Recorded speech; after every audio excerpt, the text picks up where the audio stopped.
opening session, we had about 3,700 people. So, Wow. yeah. Okay, we are ready to go, Ellen, if you are. All right. All right. I'm absolutely ready. Okay, we are recording and we are live. So welcome back, everyone, to day 2. And I wanted to start off by thanking the staff at NSB and NSF, who were responsible for last evening's wonderful awards event, putting together the panel and the videos. It was just so inspiring and so interesting. And I know we were all energized after that. A lot of people contributed it to, but I especially wanted to thank on the NSB side, Allison Gillespie and Nadine Lim, and from NSF, Denise Zanino. We're excited to begin our day with a presentation from NSF's Committee on Equal Opportunity in Science and Engineering, known as CEOSE. One of the central themes of the board's Vision 2030, of course, is the development of diverse domestic STEM talent. CEOSE is way ahead of us, established by Congress in 1980 to provide NSF with advice on policies and activities to encourage full participation of women, minorities, and persons with disabilities in scientific, engineering, and professional fields. In fact, it was a CEOSE recommendation in the late 1990s that led to NSB first adopting the current 2 merit review criteria. As I mentioned yesterday, Vic, Roger, and I had the pleasure of presenting the vision to CEOSE at their October meeting. Before that event, the board considered the work of CEOSE as a natural ally in our mission, and now we are even more convinced of it after the enlightening discussion we had with them during that time. We're grateful for the time they've taken to be with us today and look forward to hearing more about their work. I'll turn the floor over to Susie Iacono, head of NSF's Office of Integrative Activities, who will introduce the CEOSE members here today. So thank you, Dr. Ochoa, and good morning, everyone. So Ellen, I want to start by thanking you for your leadership in enabling these joint visits between NSB and CEOSE. I think it was this past summer, back in June, when you first approached me with some initial ideas on how we might do this. And so as a first step, CEOSE hosted you, Vic, and Roger at its fall meeting, as you just stated, and it was deemed a huge success by the committee. They had an opportunity to meet you and to hear about your plans for Vision 2030. That generated a great deal of interesting discussion. One important point was a significant overlap between your plans and CEOSE's plans for their next set of reports. So I want to thank you and all of the NSB members for inviting us here today. We certainly hope to have another interesting discussion, and most importantly, to continue to build a long-lasting partnership between NSB and CEOSE moving into the future. As many of you know, CEOSE has dedicated itself over decades to building an expert foundation from which to make recommendations to NSF, to the PI community, to all institutions of higher education on the next steps that we should take together in moving the needle in diversity, inclusion, equity, and belongingness in STEM. So in some ways, the committee serves as a pilot for NSF, helping to orient us into the future. I would now like to introduce the leadership of CEOSE. Dr. Jose Fuentes is the chair. He is professor of meteorology at the Penn State University. He has a long history working to promote diversity and inclusion, including an important award for outstanding sustained efforts to promote diversity in the atmospheric and environmental sciences through education, research, and community service. Dr. Alicia Needler is the CEOSE vice chair. She is the vice president for research and innovation at Miami University in Oxford, Ohio. She has a long history in the development of strong and diverse research infrastructure and competitive capacity. So for example, she was a founding member of the National Organization of Research Development Professionals. She served as Executive Associate VP at the University of Oklahoma and was a co-PI on a Track 1 EPSCoR award. So now I'd like to turn it over to Jose and Alicia. Thank you. Good morning, everybody. And Susie, thank you very much for that introduction. And thank you to all the members for inviting us to perhaps establish one of the first conversations that we can have in the future. I also want to echo Susie's comments that we in CEOSE are immensely grateful to Dr. Ellen Ochoa and Dr. Victor McCrary for coming to speak to the full CEOSE committee during our fall meeting. Believe it or not, even as of last weekend, I was still engaged in conversations with some of the CEOSE committee members about the Vision 2030 that you articulated so beautifully to us. So thank you so very much. Alicia and I have prepared some slides to basically tell you two things. One is to share with you what we do. Perhaps we can see the first slide. We want to tell you what we do in CEOSE, and also we want to share with you some of the ideas that we are working on right now, and perhaps that will lead us into a conversation that we can have for the next 30 minutes or so. Just to repeat what Susie said, you know, our committee is basically working on equal opportunities in science and engineering, and we have been doing a lot of work. Next slide, please. And just as a reminder, I think Susie mentioned this, that CEOSE is a congressionally mandated advisory committee charged to provide advice to the National Science Foundation regarding the full participation of women, underrepresented racial and ethnic groups, and persons with disabilities in science and engineering. One of the most important charges that we have is to develop or prepare and publish a biannual reports that we submit to the National Science Director. The director then transmits the report to Congress. And this is a really important element for us, because it is in these reports where we actually review the state of participation of underrepresented groups as per the activities that the National Science Foundation support. Also, we take time to review NSF policies and funding opportunities to increase the broader participation of the groups I mentioned a moment ago. And so we produce in these reports as well some of the key activities that we pursue over the span of 2 years, because in these reports we have to sometimes make consultations with experts on the topic that we are trying to address. We also work very closely with the NSF colleagues. Those colleagues can range from program directors to the assistant directors, and of course, the director of the foundation. And the primary goal of these reports is to actually provide recommendations to the foundation on how we can perhaps improve the participation of underrepresented groups in STEM fields. In this case, I am making mention of recommendations, but in recent years, we have been very slowly migrating to basically provide a very single recommendation, and we will broaden that idea a bit more in a few moments. Next slide, please.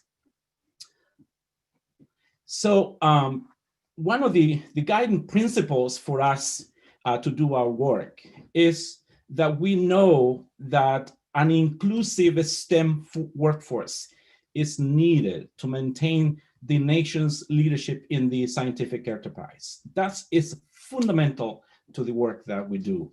And in addition, we are aware that research has demonstrated time and time again that diversity contributes to better learning and problem solving.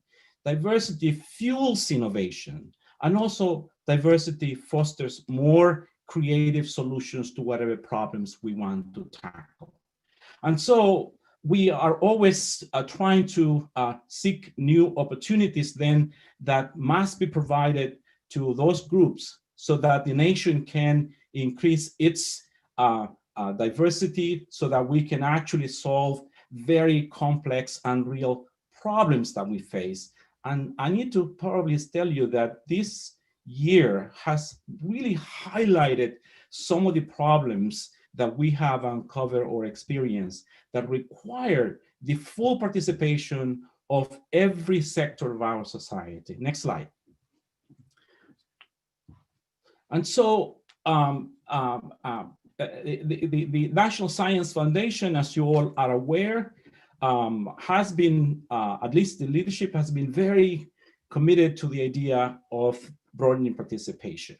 And we in CEOSE are really very pleased to learn that in the NSF strategic plan for the years 2018 to 22, broadening participation is articulated as one of the core values. That's really important. And the objective there is to foster the growth of a more capable and diverse research workforce and advance the scientific and innovation skills of the nation. To us within CEOSE, that part of the strategic plan is really, really important. We also know that when we sum up or integrate all the investments that the foundation makes to support the community, the foundation actually spends a substantial amount of funds to increase the broadening participation of underrepresented groups in the various programs that the foundation supports. So for example, in the year 2019, roughly more than $1 billion were invested in those efforts. And so we in CEOSE know that NSF is committed to increasing the broadening participation, and NSF has, in fact, demonstrated this with some key programs. One of the key programs that we really feel very pleased is the NSF Includes. This NSF Includes program actually was part of the effort that we in CEOSE actually communicated to the leadership of NSF. And we are immensely grateful for the NSF leadership for actually acting on our recommendation to establish a program such as Includes. Next slide, please. And now my good friend and colleague, my co-chair here, Alicia, will actually lead you into the next few slides that we still have left. Thank you, Jose. And thank you again for the opportunity to come and brief you on our activities and engage in conversation around what we can do together. This slide is more of a summary of our very recent and collective efforts to try to bring a unified organization to the efforts that we do within CEOSE. So as Jose just mentioned, the Includes program came out of our one of our reports several years ago that's represented here on the far left of our little snippets of covers of CEOSE, which I also think are very creative and engaging. But the Includes program, I think, has launched us into a new era of being able to think more boldly about the programming that happens within the NSF around broadening participation. As Jose already described, we put a report together every 2 years, and we are driven in our work in the committee by these reports. We want to bring voices from across the community into our meetings and help us engage in topics and discussions around issues in broadening participation. So this slide kind of captures some of the recent topics that we've covered, as well as areas and individuals that we've spent time talking with, program officers, program directors, liaisons from other federal agencies and other organizations and outside experts to help us increase our knowledge and, again, fuel our discussions around activities that NSF participates in and that we can ask NSF to start participating in. Next slide, please. So one of our recent activities, especially in the last several meetings that we've done all virtually because of the pandemic, is trying to come up with a path for the next set of reports that we will craft as part of our work in CEOSE. And we are very well aware of your Missing Millions kind of collective term that you're using to talk about some of the efforts that you're doing within the board. we have captured an idea around the next several reports, whether it's going to be 3 or 4 reports. We're still in that deciding discussion to decide that, but we've been using the phrase making visible the invisible, because we feel that the communities we're talking about aren't missing, and they have been in our midst the entire time, but aspects of their engagement and the things that are important haven't been necessarily visible to our collective vision. So our current reports are focused in these 3 areas, or at least the next several reports will be in these 3 areas. The next report that we are working to deliver next summer is focused on leadership in diversity, equity, and inclusion, broadening participation, and so on. I'll speak a little bit more to that in a minute. Intersectionality is an important area that NSF is considering within some of its programs already, but helping the community really understand what is meant by intersectionality and the opportunity it brings to our understanding in broadening participation, I think, is critical. I know that you all spoke around data that's available through the NCSES, and we are also very interested in, and we engage frequently with the NCSES to talk about the data that are gathered and how the data are gathered, issues of what are usually referred to as small n problems. When we think about intersectional experiences and perspectives, data don't often capture or recognize or bring visible the concerns of very small intersectional communities just because they haven't been represented in STEM. So we know that looking at the data and considering data challenges are crucial in understanding intersectionality. And we hope that some of our reports and conversations with NSF will bring that forward. And also, we have a certain set of communities that we spend a lot of time talking about, and right now we collectively called them the underrepresented groups. So these might be individuals with disabilities, Native American tribes, individuals who elect not to be categorized. So these are areas in which we are trying to, again, make visible their concerns, perspectives, and experiences. And we're trying to find ways in which to catalyze support within NSF and challenge NSF to bring forward understanding and inclusion of these groups as well. Next slide. So some key takeaways that we shared actually in our October meeting that I think are important to making visible the invisible are some of these lessons learned or key takeaways that we've shared among ourselves on the CEOSE committee, but we think bear repeating in other conversations. And we talk often about moving the needle. This is a phrase that I think we share and people use without necessarily thinking about deeply. But we see optimism in using this term and helping people take a careful look at the fact that maybe some of the investments, past investments and programs have done great things, but has it really allowed us to tackle systemic change? Has it allowed us to address some of the significant challenges that continue to stand in our way? And so by talking about moving the needle in a meaningful way is something that we think is critical to making progress, continuing to make progress. Broadening participation is a solution, but not a problem to be solved. And we think taking that perspective and sharing that as a way in which to engage diverse communities, being able to talk about broadening participation, it's not something that we are working to just be done with, but it is an integrated way in which to change our mindsets and to really engage other people in conversation and share their perspectives in a safe and inclusive way. We also believe that everyone is accountable for this. It is not, and coming from university and academic institutions, we often recognize that there are entire offices and units and leaders in our institutions that focus on diversity, equity, and inclusion, but they are not solely responsible for this.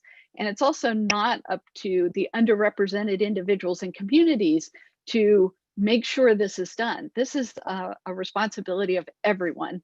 And so how is it that we articulate that? How do we challenge people to get involved? How do we enable people to make a difference. Also, accepting some of the actions and recommendations does take a mindset change often with many people, and helping them connect, see perspectives, their own perspectives, the perspectives of others, we think comes through a lot of exchange, a lot of sharing of these perspectives, and again, promoting them in reports and other ways of sharing this information. And then finally, seeking to emphasize the accumulation of knowledge. And we have recognized that in the conversations with the National Science Board that you all talk about the broader impacts review criteria, the merit review criteria. And talking about broader impacts and broadening participation as one aspect of broader impacts, sometimes we seem to have to reset the conversation or start from the beginning all over again. I think we're very interested in making progress more quickly, and stop this feeling that we are reinventing the wheel with the approaches and programs and lessons learned. So how can we elevate our attention and think about how we're making progress in our thinking together as we go through a number of these initiatives? Next slide. So Jose and I are going to kind of share this slide here. I'll get us started. We gave thought and in our committee talked about ways in which we see the opportunity of working with the National Science Board together. And again, we know that you all have careful attention to the merit review criteria, and being very explicit. We think that this bears some discussion with you about being very explicit around the broadening participation inclusion in the merit review criteria. Sometimes people think of it as just an add-on or one more item in the broader impacts criterion, and this again makes it sort of become invisible, or perhaps is not brought to the foray in our review or in the way in which reviewers give it attention. So that's one area that we think we can spend some time discussing and being partners in our approach around. And the next one I'll speak to is promoting effective broadening participation strategies, really recognizing what is effective. And again, some of those ideas that address systemic change, I think is really critical to seeing the progress that I think we all want. Jose, I'll turn it over to you for the next two. Oh, you're still muted.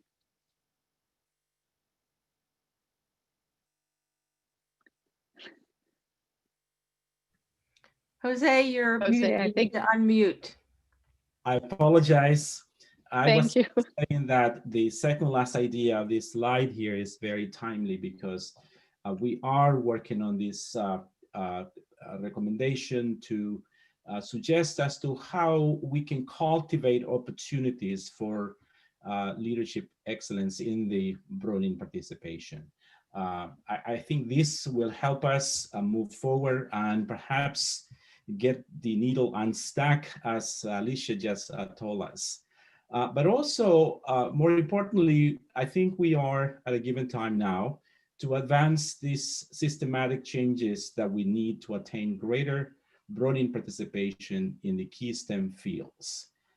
This year, I have to tell you that as an academic, I have been basically moved by how much gaps we have in at least the communities, the National Science Foundation. We really need to ensure that we can get all stakeholders that NSF has engaged in STEM fields.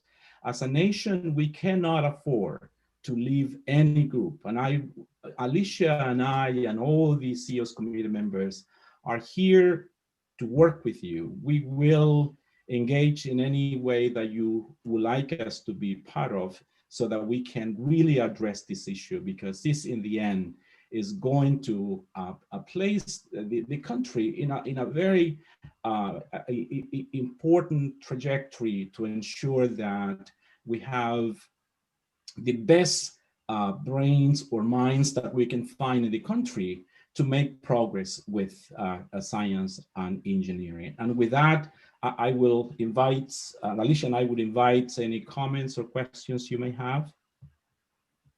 Well, thank you, Jose and Alicia, for your excellent presentation. And I do want to open the floor for a few questions. We probably have time for 2 or 3 questions, and I see a couple of hands up already. So Anila, why don't you go ahead?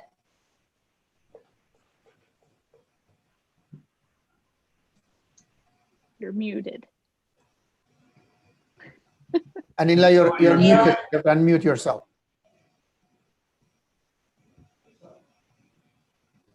Okay, There we go.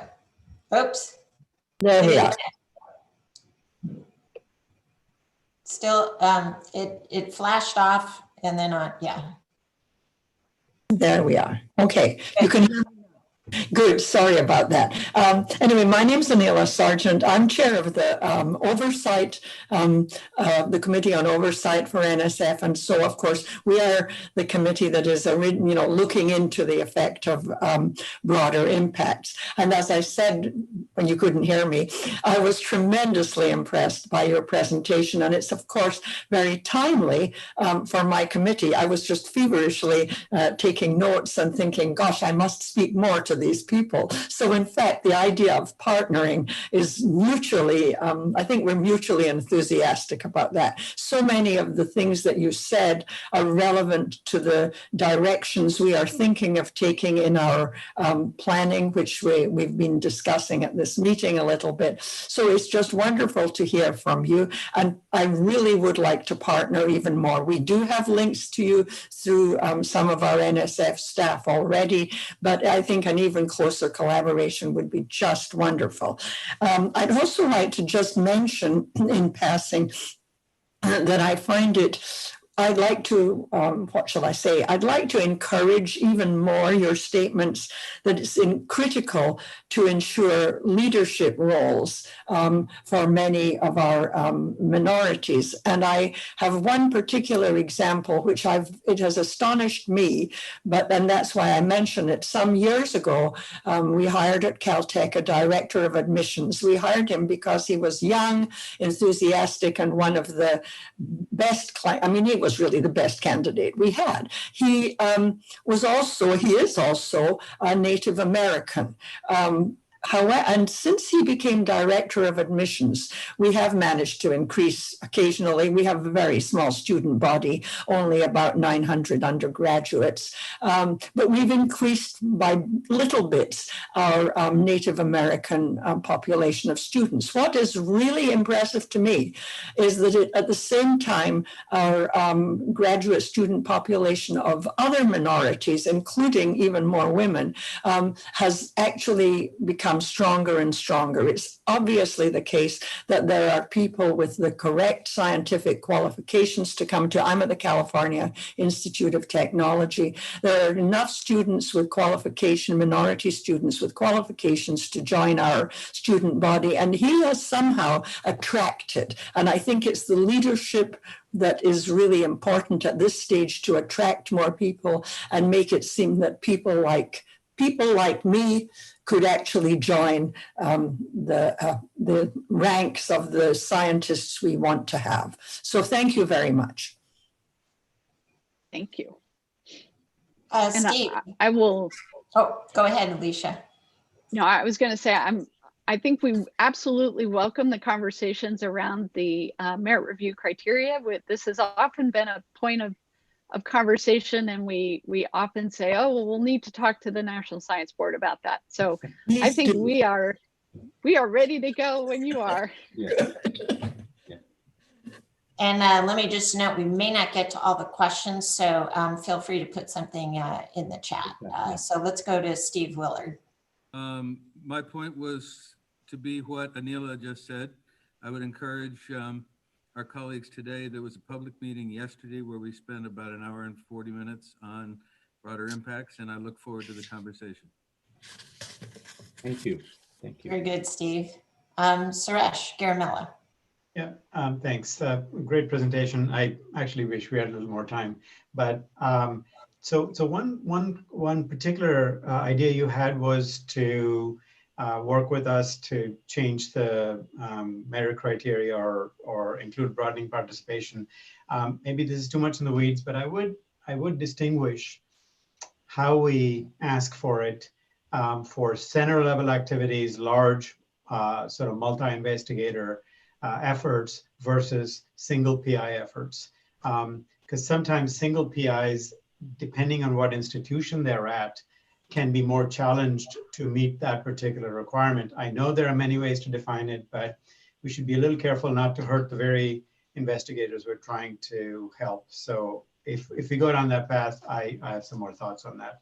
Thank you. And maybe a quick question is, do you use NCSES data then for your reports? Is that a collaboration? Is that where you get your report information from?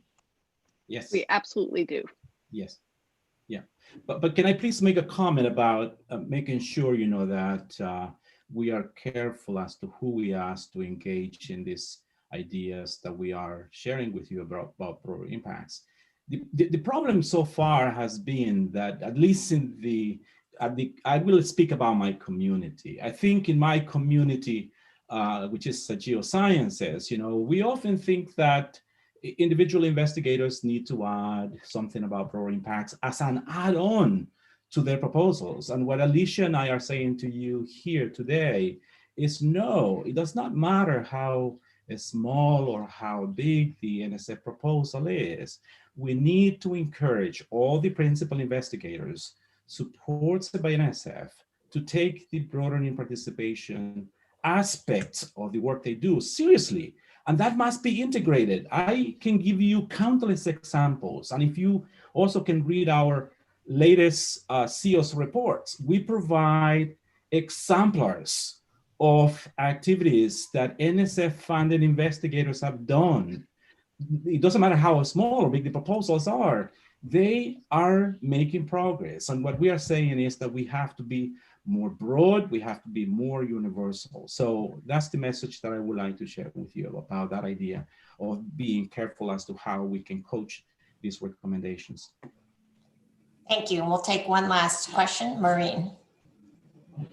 In the interest of time, I think everyone has asked the questions that I was going to ask. So I will yield the floor back to you, Ellen. Thanks, Maureen. Well, thank everybody for a great discussion. I know we could spend a lot more time on this if we had the time. Before we continue, I did want to make a brief announcement for those tuning into the meeting. In order to accommodate the director's need to step away briefly, we'll be changing the order of 2 items in the upcoming Committee on Strategy session. So we're going to move the discussion on NSF workforce and missing millions briefing to just before our 12:30 Eastern break, and the discussion on the EHR Advisory Committee STEM Education for the Future report until after that break at 12:40 p.m. Eastern. So thank you. We'll now continue with our agenda with the Committee on Strategy's open session. Maria, the floor is yours. Okay, thank you, Madam Chair. Welcome everyone to the open meeting of the National Science Board Committee on Strategy. I'm Maria Zuber, Chair of the committee. Committee members are Vice Chair Heather Wilson, as well as Roger Beachy, Suresh Garamella, Dario Gill, Melvin Huff, Emilio Moran, Dan Reed, Alan Stern, and Steve Willard. The agenda for this open meeting covers several items: approval of the July Committee on Strategy open minutes, an update on NSF's current year appropriation, an introductory discussion on developing the next NSF strategic plan, a presentation on the EHR Advisory Committee's report on STEM education for the future, NSF's Missing Invisible Millions briefing, and finally, NSF's Translation, Innovation, and Partnership briefing. Since we have so many topics, we will take a 10-minute break around 12:30 p.m. after the EHR AC report, and then resume for the other 2 briefings. Before we start, a quick reminder about using the hand raise icon or the chat function when you want to ask a question or make a comment. Unless you have clarifying questions, please save them until the end of the presentations. Staff will monitor and call on you in turn, And don't forget to unmute your audio when you speak. At this time, I'd like to ask for formal approval by the Committee on Strategy members for the minutes from the committee's open session at the July 29th NSB meeting. The minutes are in tab 13.2 of the Diligent Board Book. Are there any corrections to the minutes? Okay, hearing none and with no objections, the minutes stand as approved. Next, NSF's Budget Director, Caitlin Fife, will provide an update on the FY 2021 appropriation. As you may know, NSF is operating under a continuing resolution. Welcome, Caitlin. You may begin. Thank you so much, Maria. It is great to be back with you all. I want to keep my remarks brief and with respect to the other topics, but also because there's not a whole lot new to report. Are folks able to see the presentation I'm projecting right now? Yes, we are. Great. So just a few quick topics for my update today, where we are in the budget process, the current year update for 2021, and then a brief summary of the coronavirus investments from 2020. So since the last time we talked, well, first let me remind all that while we are currently in fiscal year 2021, we are still working through other fiscal years at the same time. The slide that I'm projecting now shows the 3 budget years that we're operating with at a given time. So we did just close out, and you heard yesterday in the Committee on Oversight about the financial audit and work that completed last month. And so 2020, for the most part, has been completed. So that's great news. For FY 2021, we are in the period of waiting for a full year appropriation. We submitted the president's budget, but we're still waiting to see what the final congressional mark will be for the agency. We are also have begun work on fiscal year 2022. This is a unique year for the budget timeline as it is in any presidential election year. And so I just note that while there are key milestones that it looks like we maybe should have achieved at this point, the timeline, those are based off of what happens in a standard year. And the process looks a little bit different right now. For the open session, what I will say is that we did initiate and submit, as we briefed you on last time, our FY 2021 request, and we expect to continue working on that into the springtime. For FY 2021, the last time we met, we did know that the House Appropriations Committee had released their bill for NSF, which had us at the $8.5 billion mark. Since we met, the Senate also released their bills, though they haven't taken formal action, and they were similarly at $8.5 billion for NSF. The difference between these is quite minimal and mostly in the areas of RNRA and EHR. The closeness of these 2 congressional marks continues to show the support for NSF growth year over year. However, it's also a little bit of a misnomer because I don't know that the rest of our appropriations bills or the rest of our federal colleagues see that sort of agreement in fiscal year 2021 for their funding levels. As Maria has mentioned, the 2021 full year appropriation is still pending approval by the House and Senate. We are under the next slide shows we're currently under a continuing resolution through December 11th. Under a continuing resolution, we have access to funding, and we have been continuing to support our mission since the beginning of the fiscal year. I don't want to give the impression that we are not continuing our key work. In addition, we have access to prior year carryover balances for any of those accounts in the program side that have multi-year availability.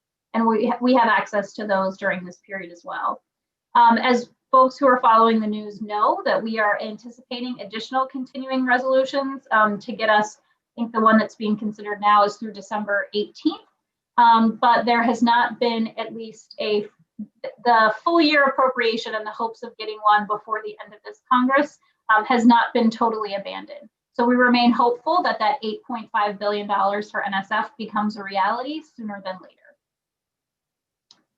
This is a slide I've shared with folks many other times before, but I do think it's relevant, especially in the current context.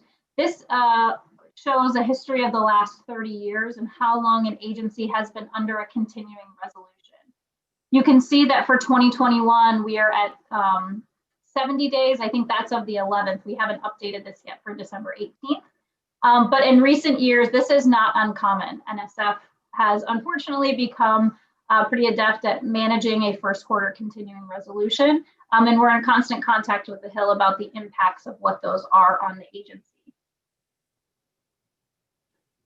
And then I just wanted to give a visual depiction so folks understand kind of the recent history of where the agency is for FY 2020 and then what it looks like going into 2021. So people will remember that the $8.3 billion is what our budget was for last fiscal year that just ended. There was a 21 budget request that took us to the 7.7 million. So that was a decrease of about 6.5%. And then we are seeing an increase of about 10% compared to the request being provided in the congressional action. Now, what this also means, if you were to look from 8.2 to 8. Oh, I'm showing the same numbers there. I apologize. The House mark should be 8.55. But that's about a 3% increase from fiscal year 2020 current plan. So there is this kind of back and forth, but we're hopeful that when our budgets are realized, it will be a nice steady growth upward to continue year-over-year growth at an average of about 3%. And here are some of the account numbers. It shows you where the House and Senate did differ. As I mentioned previously, the majority of that difference is in our RNRA and EHR program accounts. But for the administrative accounts, which we refer to as the bottom three, look pretty steady across those bills. So if a final bill were to come into effect, we would expect to see numbers for those accounts that are pretty steady. And then I wanted to end just letting folks know that we completed fiscal year 2020 since we spoke, and on the coronavirus, we have some final numbers for you. So for the CARES Act, that's the $76 million in emergency supplemental funds that were provided. We made 527 awards. In addition, we spent over 120 million in our base appropriations to also support COVID-19 related efforts. And that was an additional 657 awards. So in total, we supported 1172 unique awards. The reason that these two numbers for those who are doing mental math, I'll just help you out here. Some awards were joint funded, so they were funded with CARES Act and base appropriations. And so that's why there is some overlap there, resulting in the total award amount of 1172. So we did, with the assistance of the CARES Act, we were able to spend nearly $200 million to put real funding on the table to help advance the science that is helping us combat the COVID-19 epidemic. Great job. So that is all I have. So I had a couple backup slides. I know folks are often interested to know how we are faring with other science agencies. So this is the AIP comparison folks have probably seen, but it shows the House and Senate, which I think is an interesting, it's a new data point or more recent. So if you haven't seen it, it's in your backup slides. And so I will leave it there, and I'm going to stop my share so I can see if anyone has any questions in the chat. Okay, are there any questions? Caitlin, excellent job. I'll start out while people are getting their questions together. Have you got your ears on the track with regard to if there's another stimulus bill? That there might be something in it for NSF? So I haven't seen any of the language. I think there's still, the last I saw, they're still considering the next round or one that might happen in this month as a relief bill, and not one that's really seen as a stimulus.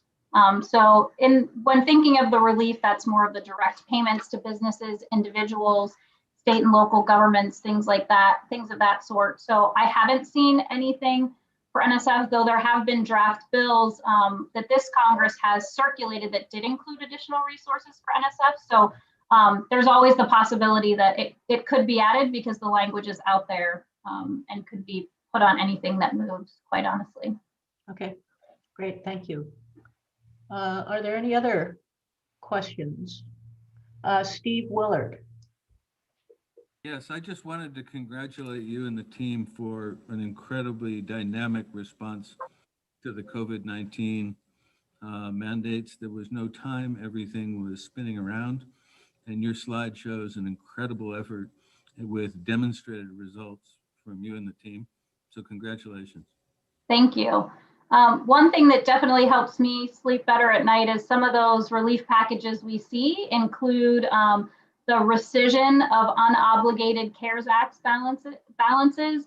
And I can say that NSF, even before the 120-day spending plan was due, we already had our funds obligated and out to the community. So that was a real accomplishment. And so thanks to OPA and OD and all of the program staff who helped me work with OMB to be able to make it as smooth as possible to get those funds out the door. And of course, DGA and others. It's a team effort. Okay, I don't see any other hands, Caitlin, but I would hope that you would convey the board's appreciation to the rest of your team on your efforts. Will do. Very, very Thanks, everyone. Thank you.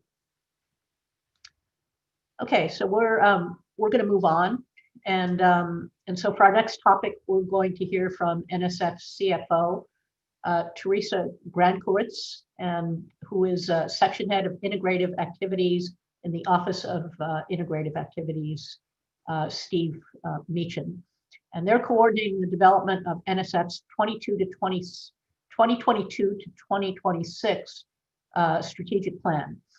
NSF's strategic plan communicates the agency's strategic vision to various stakeholders and anchors the agency's performance management framework. Given the recent release of the NSB's Vision 2030, the development of the 2022-2026 strategic plan is particularly timely, and I believe that the process of developing it will be useful for both the agency and for the board. Today, Teresa and Steve will present a high-level view of the timeline for developing the plan over the next year, including the board's engagement in the process. Substantive discussions on the plan will begin in early 2021, mostly in closed session, so we won't address specific content today. Those on the board when NSF developed its last strategic plan may remember that Punch was chair of the Committee on Strategy and Budget at that time and led the board's engagement in the process. So I look forward to an equally productive process with the current Committee on Strategy and board membership. Teresa and Steve, take it away. Thank you.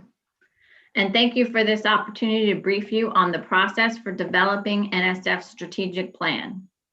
Agency strategic plans are updated every 4 years as required by the Government Performance and Results Act and must follow very specific guidance prescribed by the Office of Management and Budget. The process is being led this year by Stephen Meacham in OIA, Janice Coffin-Peaster in BFA, and Jennifer Pelosi in OPA, with executive leadership sponsorship from Margaret Martinosi, Karen Marangel, and myself.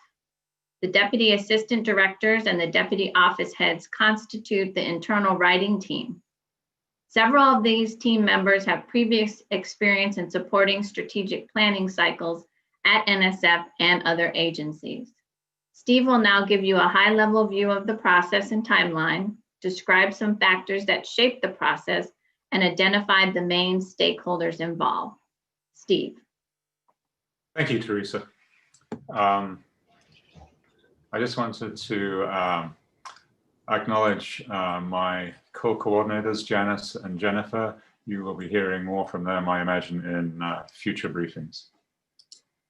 So as Teresa mentioned, the Congress authorized the federal government to use strategic planning as an anchor for its performance management process in the Government Performance and Results Act and the GIPRA Modernization Act. This recognizes the value of strategic planning to help organizations ensure their activities are clearly aligned with their mission and vision. A new strategic plan is developed by agencies at the beginning of each presidential term. In the case of NSF, the development of that strategic plan is undertaken jointly by the Foundation and the National Science Board. Developing the plan, as Teresa mentioned, is really a very highly constrained process. The Office of Management and Budget issues guidance to the executive branch agencies on the timing of the development of the strategic plan and the expected content of those plans. This is contained in OMB Circular A11, which you'll probably hear more about in future meetings. The final draft of the strategic plan is due to OMB in December of 2021. So we have a roadmap for the development process, namely OMB Circular A11. We have a starting point from which to evolve, which is the current NSF strategic plan. And we have context, including the NSB's Vision 2030 document and the strategic vision that the director outlined at the board's September retreat. As this diagram shows, there are many contributors to the development of NSF's strategic plan. The inputs in the pale blue boxes here include the strategic plan, current strategic plan and the Vision 2030 document, as well as recent strategic reviews undertaken by NSF. An input that is new in this cycle is the Foundations for Evidence-Based Policymaking Act of 2018. That's the Evidence Act. In particular, the strategic plan should make clear its connections with the agency's learning agenda, whose development is being led by NSF's evaluation and assessment capability. Various stakeholders, including the National Science Board, are shown in the dark blue boxes. As already mentioned, the detailed drafting of the plan is undertaken by the Deputies Group, collaborating with the National Science Board through the Committee on Strategy. We're planning a series of efforts to engage NSF staff and other stakeholders at appropriate times. In the coming months, we hope that the board will provide a perspective on the larger context in which NSF operates, helping us to answer questions such as those shown here. In addition to, I beg your pardon. In addition to these high-level questions, some of the key elements of the strategic plan that we will develop by June are the vision, the core values, and the strategic goals and objectives. This slide begins to present a high-level view of a likely timeline for the process, beginning in 2020 and running through all of 2021. The operational part of developing the new strategic plan is divided into two phases: developing a full draft plan by mid-September, and then after feedback from the Office of Management and Budget, preparing a final draft of the plan by late December. We anticipate dialogue with the National Science Board throughout this process. The orange and black diamonds here are placeholders for possible teleconferences with the Committee on Strategy, shown in orange, and National Science Board meetings, shown in black. The writing of the strategic plan will include several phases as indicated here. These dovetail well with the schedule of National Science Board meetings. A critical milestone will be the delivery of an initial draft of the key elements of the new strategic plan to the Office of Management and Budget in June of 2021, along with an initial draft of the learning agenda. We will be pursuing an approach to staff engagement that includes a number of activities indicated by the purple diamonds. We will also engage the research community, the public, and Congress in this process. Until OMB has reviewed it, the draft content of the new strategic plan cannot be circulated outside of NSF, the NSB, and OMB. So we plan to ask the NSF advisory committees, the research community, and the broader public to think about the evolving context for research and to provide input on how they think the core values, goals, and objectives in the current strategic plan might need to evolve in consequence. In addition, the dialogue at advisory committee meetings, in addition to dialogue at advisory committee meetings, we will also give these groups an opportunity to provide feedback online. Thank you. At this point, I'd like to invite your comments or questions on the process that I've described. Hey, thank you very much, Steve. That was a very clear presentation of the timeline here. Are there any questions from the board? I'll start with a question while people are thinking. So it would be it'd be very interesting as you go through the development here to reflect upon what changed at NSF as a result of the last strategic plan. You know, in order for those of us who want to provide input to realize kind of what might be possible.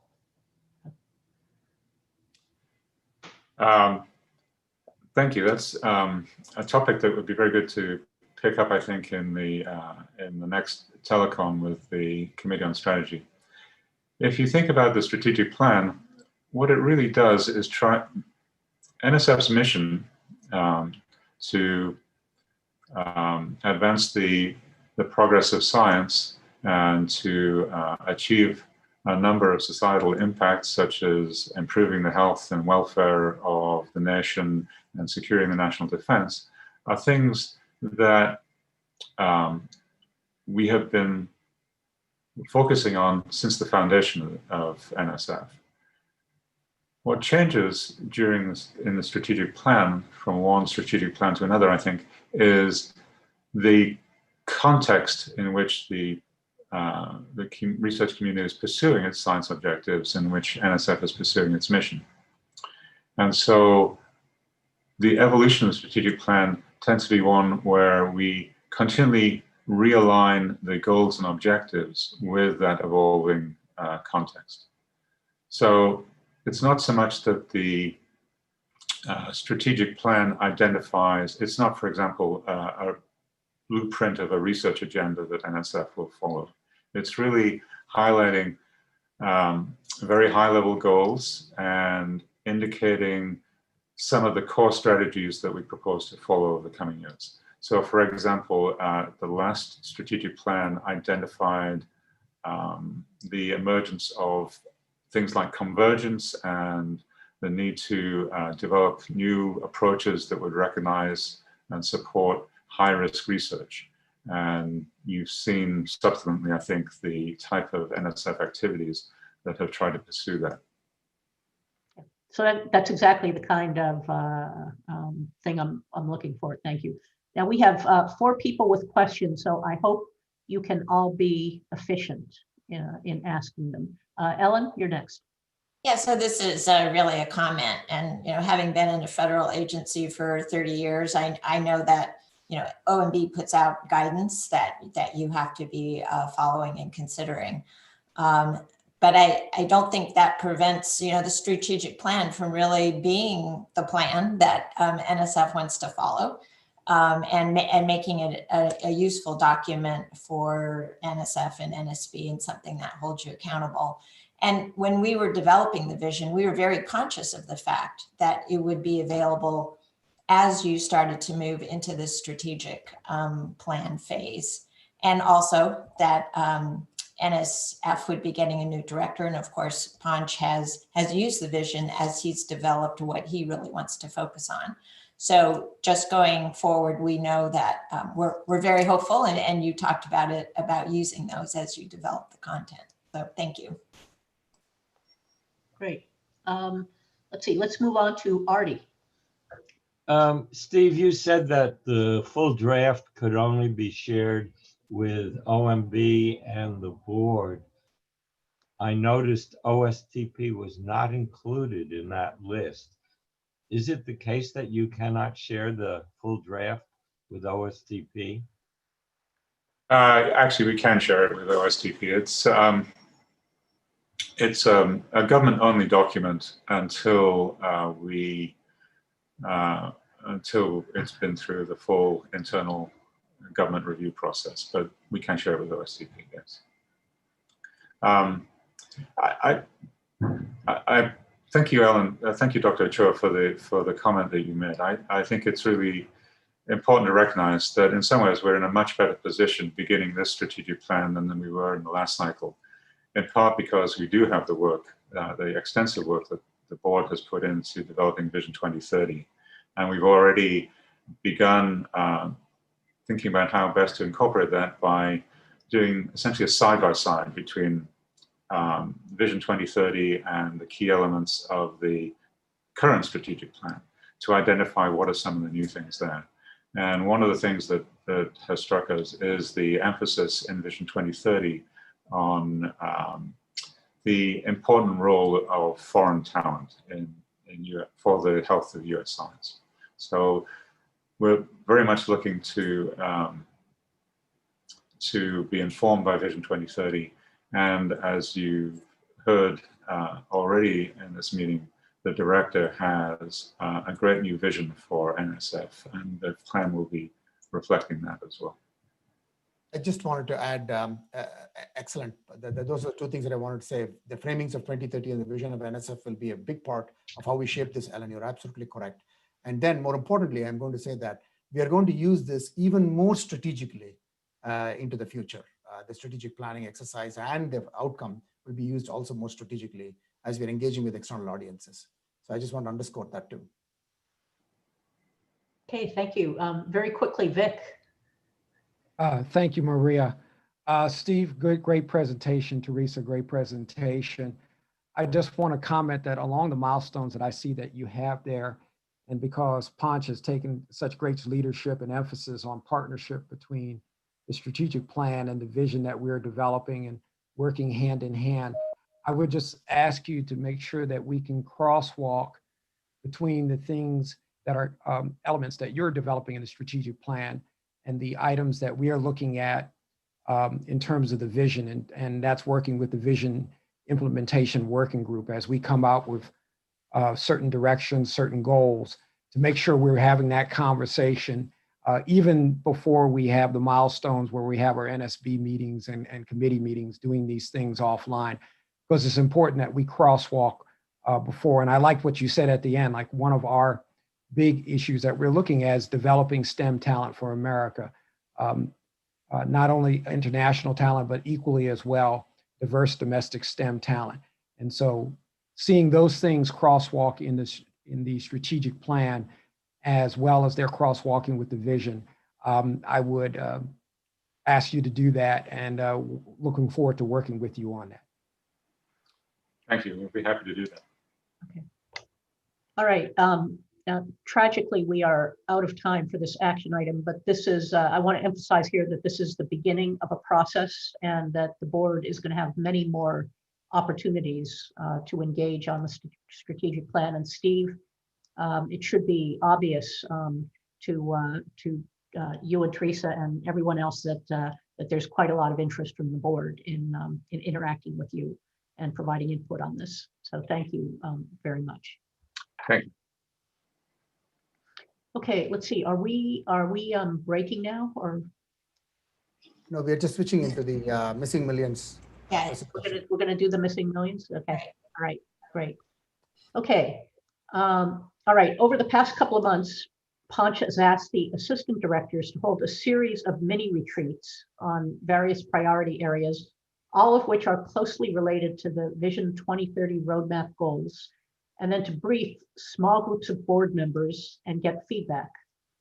Today, Panch and his team will brief the committee and the full board on the results of 2 of these discussions, and we'll have an opportunity to discuss in both open and closed session.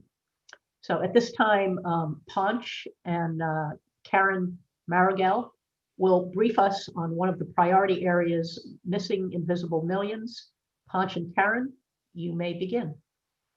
Thank you, Madam Chair. I just wanted to give a brief introduction and let our AD, Dr. Karen Marangel, to take it over and then make our presentation. As we all agree, there is a tremendous untapped STEM potential throughout the nation. To meet the needs of the future workforce, we need to reach STEM talent everywhere in the US. We all agree with that, from remote rural areas to the largest urban centers. As the board and I have initiated a new dialogue on the STEM workforce, the missing millions, in making the invisible visible, we know that there are, as I said, missing millions of all demographics who have the drive and talent, but might not see the path into the STEM community. So how do we create new pathways so that talent from every demographic can join the STEM community? Therefore, it is my pleasure to invite our EHR Assistant Director, Karen Marangel, to walk through some of our most recent thinking on this topic and to initiate a strategic discussion on additional steps that may be taken. I, in advance, thank the board for your engagement in this topic. Over to you, Karen. Thanks so much, Panch. And I was listening intensively to the discussions yesterday, as so much of what was discussed is just so directly relevant to the work we're undertaking. So thank you for spending time in deliberative discussion about this topic. And I thank you for inviting my colleagues and I to share with you the work we've been doing over the past few months. And while all of NSF leadership has been engaged in this, I'd like to especially thank Susie, Sean, Skip, and Margaret, who have been working together with me to lead this work. Juan Gilbert, who's an endowed professor and chair of the Computer and Information Science and Engineering Department at the University of Florida and a member of CEOSE, spoke on a panel on opportunities for racial equity in STEM education at the EHR Advisory Committee meeting last month. On that panel, he said about work on racial equity in STEM, it is not rocket science. It is more difficult than rocket science. When Panch took the helm in June, he underscored NSF's commitment to the inclusion of all people in STEM, which is vital to the nation's health, security, and prosperity. The NSB and NSF are aligned in the imperative that we focus on our untapped domestic talent, which will enable us to bring women, Hispanic, Black, Native, and Pacific Island populations into the mainstream of our STEM workforce. As we will hear from Robin Wright in the report out from the EHR Advisory Committee, equity and inclusion must underscore the future STEM education reforms. The most recent data from the National Center for Science and Engineering Statistics projects that close to 4 million additional people are needed in 2030 for the science and engineering workforce to be representative of the US population. Since September, NSF leadership has been engaged in dialogue and strategy development to scope out NSF's goals for, roles in, and plans to reach the missing and invisible millions in STEM. I need to emphasize that what I'm presenting today is a snapshot of where we are at along a pathway to developing fully our strategy and action plans. We have been discussing questions and topics similar to ones that you raised yesterday. For instance, what would it take to double the number of PhDs awarded in the STEM disciplines, all of the STEM disciplines, to underrepresented people of color or women? How do we support students along multiple pathways to reach their STEM career goals, and importantly, acknowledge those pathways as viable? Through dialogue internally, with external constituents, and with some of you, we have been listening to understand where can NSF have direct impact, where does NSF need to partner with and whom, and where can NSF affect change through influence? Importantly, we also need to understand what NSF cannot do. To ensure that the STEM workforce reflects the diversity of our nation, to reach and keep the 4 million additional individuals in STEM, we all have to do business differently. As Alicia just reminded us this morning on the CEOSE panel, we need to engage in mindset change, and we can't make these changes with money alone. As we make sense of where NSF's funded work has impact, why that funded work has not taken root and spread as broadly as we would like, and what we need to do differently, we understand that partnership will be essential to scaling successful work and that institutional transformation is a key focal area.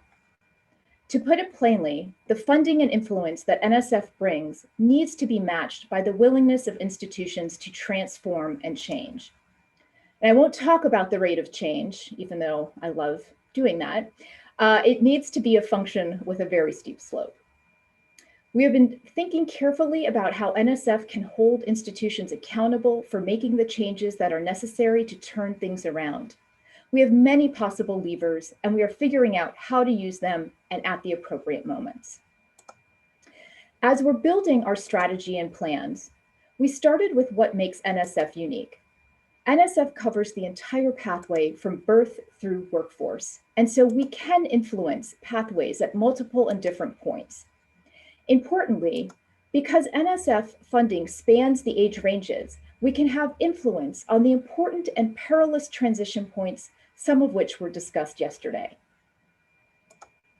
It should go without saying at this point that the demographics of young people in this country has been changing, is changing, and will continue to change rapidly. For this and many other reasons, equity and inclusion must be central to institutional transformation. What does this mean, though, and what does this look like? I draw your attention to the University of Houston. How did the University of Houston increase the number of underrepresented people of color, tenure and tenure track faculty by 42%, or close to 150 individuals over a 5-year period? They did this, as a recent cover story in the Chronicle of Higher Education details, with a $3.3 million NSF advance grant, which allowed the university to identify permanent institutional level investments to make. The grant gave the institution the breathing room to test, adapt, and implement changes. And I point out that the title of this article is Diversity Without Dollars. We need hundreds more University of Houstons around the country to address the missing and invisible millions challenge in front of us. In this example, you can see the role of NSF. We helped catalyze and get the work started, but the desire to change had to be present at the University of Houston before they even submitted an advance proposal. The advance program, as well as so many others at NSF, have been doing the hard work of figuring out what works. Oftentimes, implementation of what works is low or no cost, or requires a reallocation of resources. And we know that NSF plays a role in getting from where we are now to getting where we want to go, but NSF cannot do this alone. As we have been surveying the landscape to understand what NSF has done, can do by itself, and can do in partnership with others, and what we cannot do, we've been developing a roadmap for NSF to address the missing and invisible millions. And I want to now share with you, again, our initial thinking as we begin to flesh out this roadmap. A key part of our strategy is partnership to affect institutional change and transformation. And we truly believe that institutional transformation is where we need to focus at this point in time to ensure that the work NSF has funded and continues to fund will take root and grow rapidly. Partnering with industry to draw attention and resources, partnering with institutions to enact changes, and partnering with other federal agencies to scale our fundings. At the K-12 level, we know a lot about the teaching and learning of STEM, and NSF funded work has had widespread impact. For instance, since its launch in 2016, the Advanced Placement Computer Science Principles course has seen triple-digit increases in female, Black, and Hispanic students participating in the course, with equally impressive results of students scoring a 3 or higher on the exam. However, we know that NSF is limited. We cannot make policy changes at the K-12 school level. An area where NSF can help draw attention, resources, and continue to test new models is increasing the racial and ethnic diversity of qualified K-12 math, science, and computer science teachers. The population of middle and high school math and science teachers is overwhelmingly white, yet in 2019, less than half of US public school student population was white. We can and do work hand in hand with universities to develop and implement models of cutting-edge math and science teacher preparation that centers the development of Black, Hispanic, and Indigenous middle and high school teachers. For example, the NSF Robert Noyce Teacher Scholarship and the Discovery Research K-12 programs support efforts to alleviate inequities, injustice, and barriers in STEM teaching and learning. Noyce provides funding to institutions to support talented STEM undergraduate majors and professionals to become effective K-12 STEM teachers and experienced exemplary K-12 teachers to become STEM master teachers in high-need school districts. Both programs support research on the persistence, retention, and effectiveness of K-12 STEM teachers in high-need schools. These efforts include specifically recruiting, preparing, and retaining STEM teachers of color for our nation's highest need schools. And often, teacher education programs need a short-term boost of funding to revise and breathe new life into their programs. A project we recently funded at Morehouse worked with 2 cohorts of young men beginning in 11th grade to provide a pathway for these young men to become middle or high school math and science teachers. Through that project, we researched what works and what does not work along the way. There's room for scaling programs like these, And we have to do this in partnership with industries, foundations, and other federal agencies. And I need to point out that robust partnerships already exist, 100K and 10, for example. With our partners, we need to find the ways that we can enact these changes at scale. By strengthening and diversifying the teacher cohort, we are building in much needed leverage at the K-12 level. In addition to supplying qualified teachers, a critical sector of the STEM workforce, we're building mentors and role models for students. We know that many underrepresented students of color, low income, and first generation students take courses at community colleges somewhere along their pathway to a STEM degree. Here are some stats about who attends community colleges. Over 1 in 4 students enrolled at the nation's community colleges are Hispanic, 1 in 3 are first generation, and 1 in 5 are students with a disability. And we know that there continue to be roadblocks to the smooth transfer to four-year institutions and misperceptions about the quality of instruction students receive at community colleges.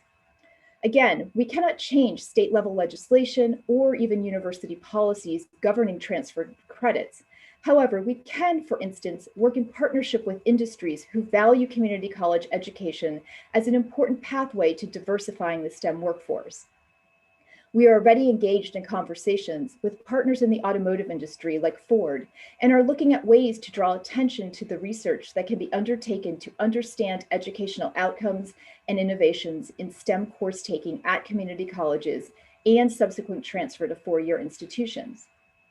The majority of NSF-funded work at community colleges has focused on technical education. Here we have a great opportunity to draw attention to the critical role that community colleges play in the education of the STEM workforce beyond technical education. We have more room to grow within NSF in funding research on the learning and teaching of STEM at community colleges, and we are looking at ways to reallocate existing funds to do this.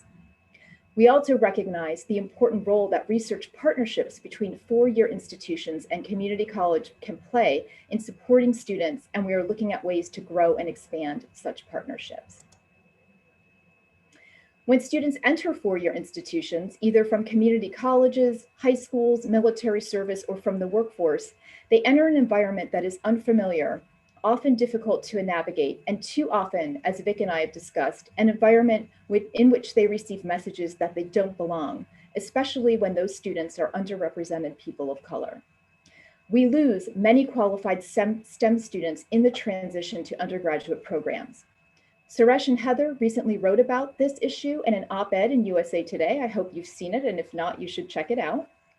In their article, they point to some NSF-funded research which has shown that there is little difference between students declaring STEM majors at the beginning of their studies.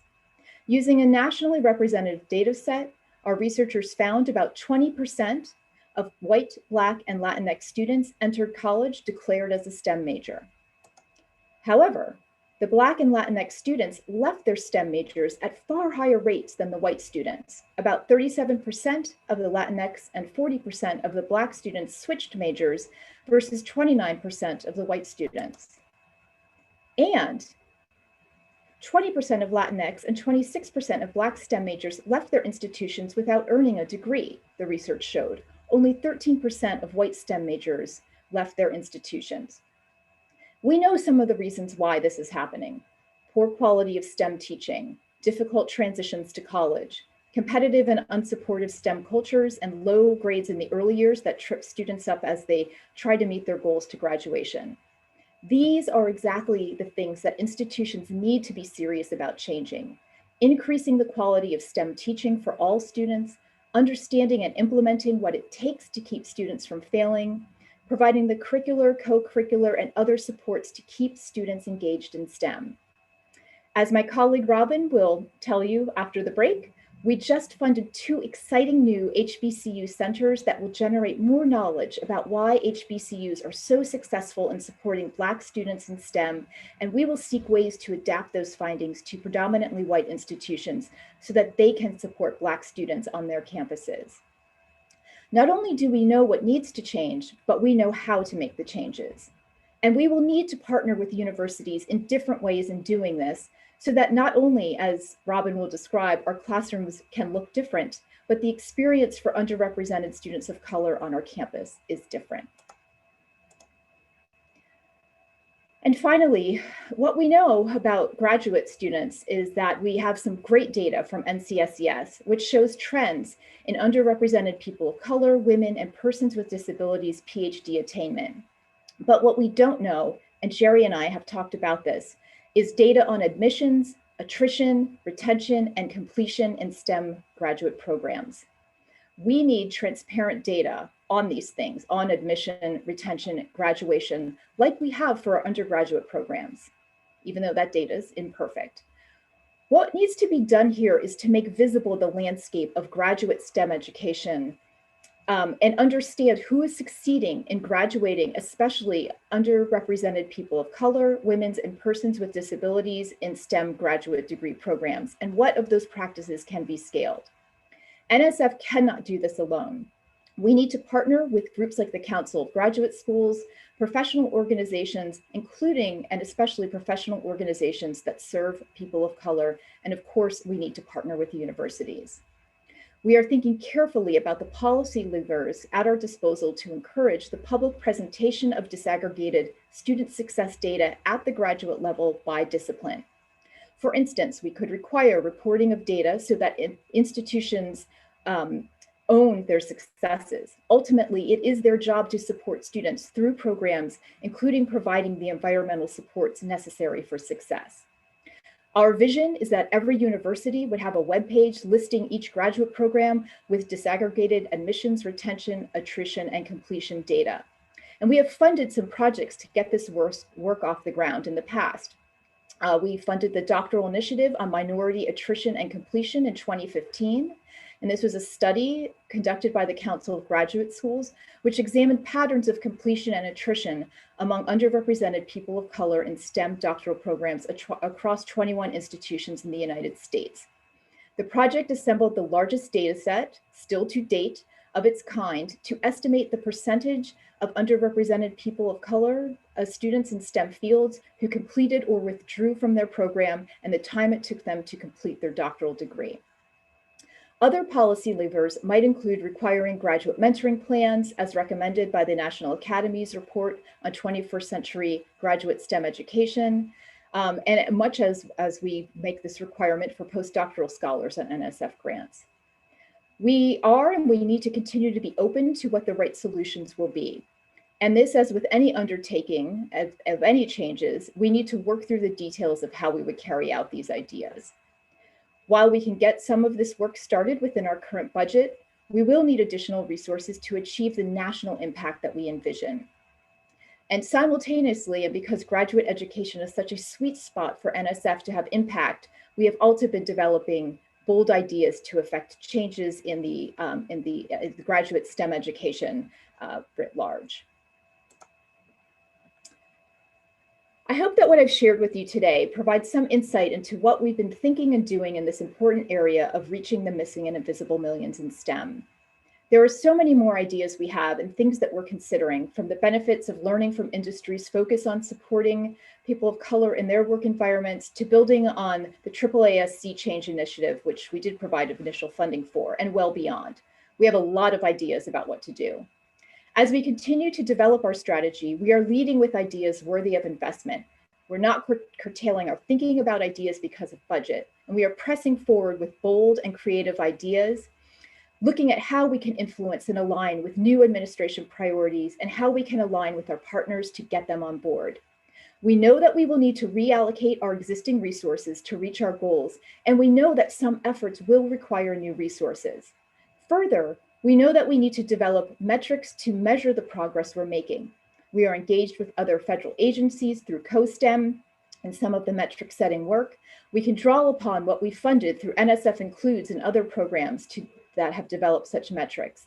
And we have a very capable evaluation and monitoring office under Susie's leadership that stands ready to assist us. So I challenge you to continue to think with us about, going back to one of my original images, how can we invest and use our influence to create hundreds of universities of Houston? Because this is what we need at this point in time. This is our pathway forward to reaching the missing millions. So I thank you and look forward to the discussion. Hey, Karen, that was truly excellent. And we've got about 5 minutes for questions, and we're going to start out with Artie. Karen, as you seek partners, I urge you to also consider the professional societies. The American Physical Society has immense interest in these topics, and you've supported them in the past in these efforts, and I hope you'll continue to partner with them. Great. Thank you. That's a yes. I wholeheartedly agree. Thank you. Roger. First, Karen, that was really a great presentation. It was more than we expect, more than I expected at least. It shows that you're thinking forward and for solutions, not just more questions, but solutions to the ones that have been identified already. And I'm really grateful for that look into the future. This issue of partnering with institutions and states becomes even more critical than, I assume that University of Houston engaged very early on in how to find solutions. But I'm wondering about the role that the state played or local input. And because that's the solution here. It's the massive underfunding by states of institutions for education, especially for preparation of teachers. We see it in my state and a couple of schools. I'm very curious, in fact, I might contact you about a single example of what's happened in St. Louis. Because the needs are so great, and that's and I wonder what kind of reception you are finding with universities in which you have engaged. Do the really advanced ones come to you, or can you call them out? Yeah, it's a great question, Roger. Yeah, I think I would need to certainly rely on my program staff about how much they are coming to us. We do know that, and we have been kicking around some ideas that this needs to happen at such a systemic level that we should be engaging with state systems on this work. So we're trying to figure out what that would look like and how that would take place. And it will require a reallocation of resources in a resource-deprived environment that has been exacerbated. So we recognize all of that. And that's where we are trying to figure out where NSF targeted investment can help. I think the stakes are very high at universities. When you make a change, you want to be really sure, because there's not a lot of flex room. You want to be really sure that the changes you're making are going to get the results that you want. And this is where we have been seeing that NSF has this very important role to play. To when universities are advanced to the level where they are ready to go, they're on board, the mindset is there, we can help with funding. And we do realize that, yes, we would like to think about ways that we can work with state systems of higher education and really get to that place of affecting change at the system-wide level rather than even just the institutional level. Hey, Vic. Thank you, Maria. Karen, truly outstanding presentation. Thank you. And I hope this is one of many that goes bold and big and forces us to not look at incremental solutions, but the bold solutions that you have presented. I just want to dovetail what Artie said about the professional societies. I think it's time as a bold move to really engage the minority technical organizations to a greater degree than what we have done as a community in the past. NOBSHE, NSB, the Society of Black Physicists, SOCNIS, the Society of Hispanic Engineers. And the reason I say that's the time, because one, we're trying to develop this domestic talent. And for most underrepresented people of color, they have two roads that they have to travel simultaneously.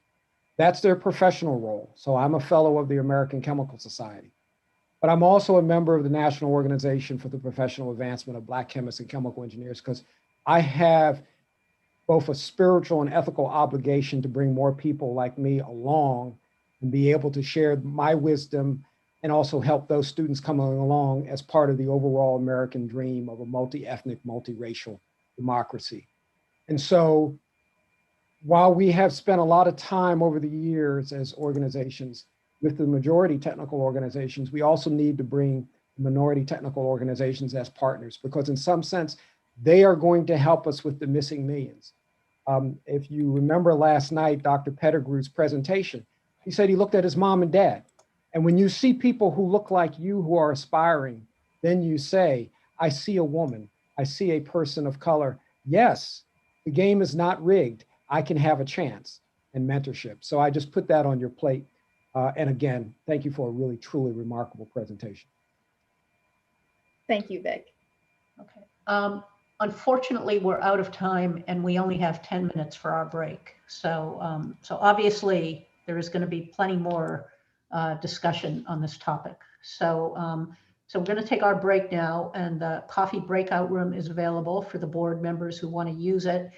Don't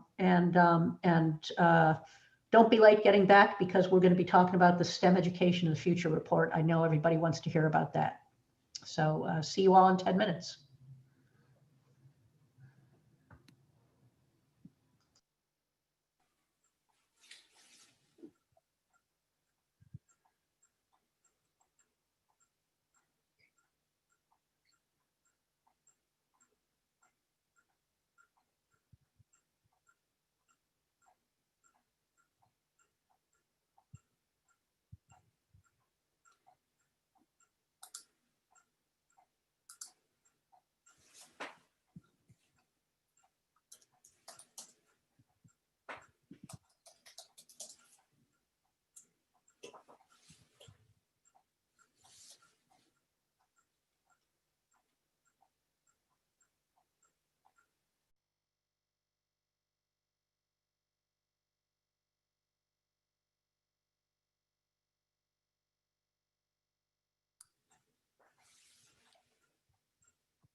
Okay, we're back live, just so everyone knows.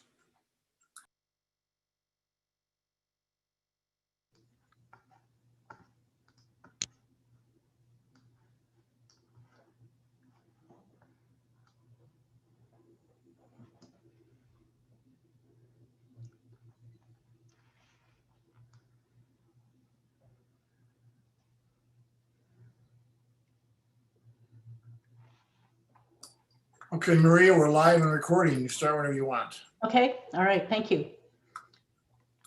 Okay, next, Karen Marangel, Assistant Director for the Directorate for Education and Human Resources, or EHR for short.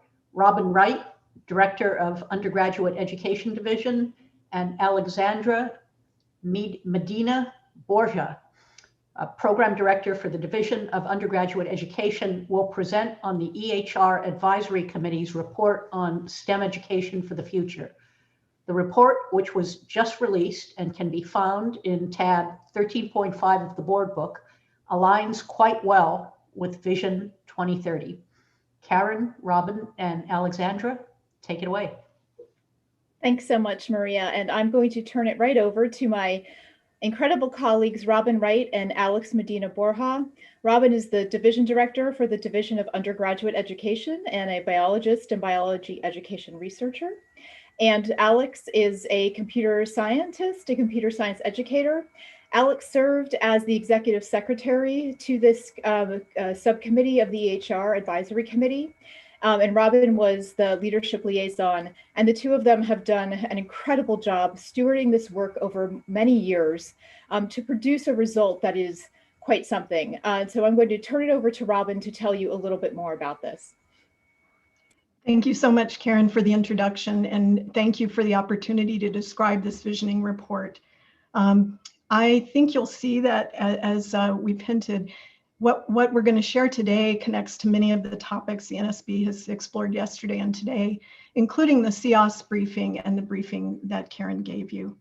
The bottom line is that reaching the missing millions will require a STEM education that is different from what we offer most learners today. And this document gives a vision for what that future STEM education should look like.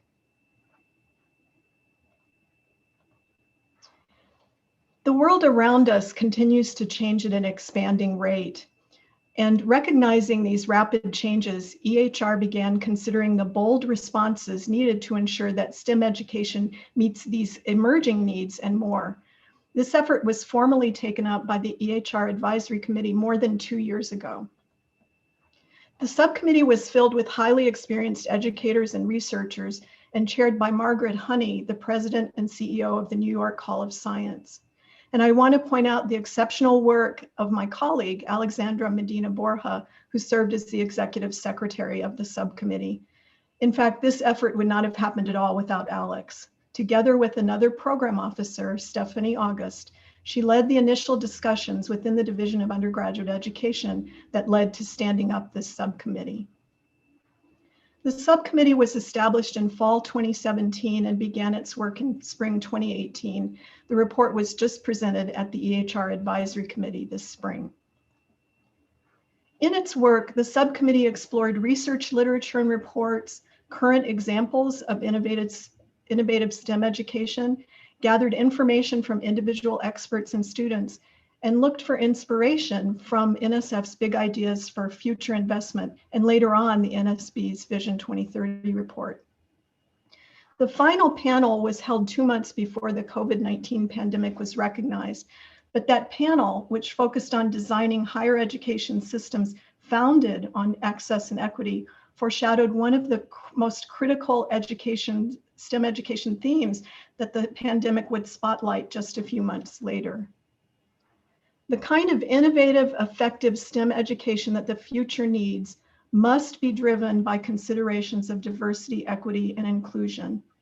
That is, at every level, from planning a course, designing learning activities, developing a test, to building an entire curriculum, must consider who is being excluded at every step. It was also reassuring that we found examples of the STEM education of the future already in practice today. These examples serve as proof of principle that the ideas of the STEM education of the future are actually feasible. I'd like to read this vision statement from the report before I go further. All citizens can contribute to our nation's progress and vibrancy. To be prepared for the STEM careers of the future, all learners must have an equitable opportunity to acquire foundational STEM knowledge. The STEM education of the future brings our advanced understanding of how people learn together with modern technology to create more personalized learning experiences, to inspire learning, and to foster creativity from an early age. It will unleash and harness the curiosity of young people across the United States, cultivating a culture of innovation and inquiry, and ensuring our nation remains the global leader in science and technology discovery and innovation. The report goes on to describe 3 priorities. The first priority is to provide pathways into STEM careers for learners at all stages of their education. The report identifies current challenges and potential solutions within each of these priority areas, but we're going to stay today at a high level, and I would urge you to take a look at the report itself for more detail about the challenges and potential actions. The second priority is to build an ethical STEM workforce with future-proof skills. And the third comes kind of in 2 parts: to enhance the use of technological innovations in both in-person and virtual learning experiences for all students, and also to prepare educators to provide rich learning experiences for all learners. So it's kind of 2 parts: using technology and training the educators to use technology as well. In the course of its work, the subcommittee realized that much more research is needed to effectively build the STEM education of the future at scale across the nation, and to achieve this urgent goal as rapidly as possible. They pointed out the need for additional research about diversity, equity, and inclusion, about online and virtual learning, and lifelong learning. They also pointed, as I mentioned before, to the need for professional development to ensure that faculty and teachers are successful in the future STEM education, where students have much more control and educators need to be learners alongside their students. What is truly remarkable is that this agenda was laid out months before the COVID-19 pandemic spotlighted exactly the same issues. All learners today do not have equitable access to high quality education, STEM or otherwise, nor do they have equitable opportunities to contribute to the nation's STEM enterprise. Online and virtual learning is a critical tool that must be mastered by learners and teachers alike. And to be successful in the future world, everyone needs to be a facile, eager learner for their entire life. The alignment of the subcommittee's report with what the pandemic is laying bare about the current status of the nation's STEM education confirms that the report is pointing us in the right direction. The subcommittee goes on to describe the characteristics that define their vision of STEM education of the future. It is equitable and inclusive, powered by evidence-based instruction and technology. It spans across all life stages and key transitions that a learner goes through. It's personalized, project-based, and learner-centered, and oriented toward 21st century skills such as creativity, resilience, teamwork, and digital literacy. Well, I don't think it escapes anyone's attention here that this description of STEM education of the future is directly aligned with the NSB's Vision 2030 report, particularly developing STEM talent for America and the missing millions in STEM. EHR has already extended the subcommittee's work by supporting the National Academies of Science, Engineering, and Medicine's Forum on post-secondary response to COVID-19. Interestingly, this convening and the others that I'll tell you about are emphasizing the need for more human and more humane classrooms and educators in STEM. And this is also aligned with this report's, with the STEM Education of the Future report's call for personalized learning.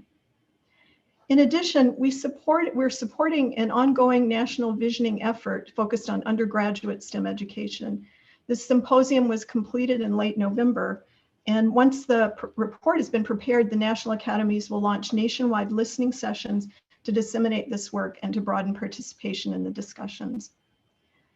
The symposium again pointed out the critical need for STEM education to focus on the human who is learning and to be more humane. And this notion was also reinforced by results from a rapid proposal funded this year by Graduate Education that found a large percentage of graduate students are reporting symptoms of trauma and PTSD. The idea of creating a more humane culture in STEM education was also highlighted by the NSF-funded work talking about Leaving Revisited. Sorry, my screen just went blank for a minute. And this talking about Leaving Revisited found that in some ways, I hate to tell you this, things have gotten worse over the past 20 years in undergraduate STEM education. Students' lives today are much more complex, and they give many more reasons for why they decide to leave STEM now than they did 20 years ago. We must make STEM education work for the students we have, who are changing profoundly as the world around us and around them changes. Now, I'd like to acknowledge right off the top, I think that you will realize this as well, this report is not revolutionary. We've known for many years about the need for evidence-based teaching and active learning, and that STEM education turns away far too many talented and interested students. But as Karen said, now, even in 2020, many students who are eager to learn and capable of learning STEM are given implicit and sometimes overt messages they do not belong in STEM. And the level of their STEM knowledge is often not measured based on what they actually know about STEM and the STEM skills they've mastered, but on their performance in relation to other learners. We know from studies such as talking about Leaving Revisited that this weed out culture can neutralize even the best practices and good intentions. In fact, many institutions that implement innovative pedagogy still struggle to retain underrepresented groups, as you heard from Karen, because those innovations did not consider the different realities of different students. Sometimes inadvertently, even well-intentioned reforms continue to exclude certain groups of students. We know now that any innovation, curriculum development, activity, pedagogy must be designed from the start with this question in mind. Who may be excluded if we implement this particular action in this particular way? Inclusion and equity must be the lenses by which we decide how to redesign today's educational systems for tomorrow. Now, make no mistake, we have made progress, great progress in STEM education, including much broader implementation of active learning in STEM. But that progress tends to be isolated in pockets and very slow to be institutionalized, if at all.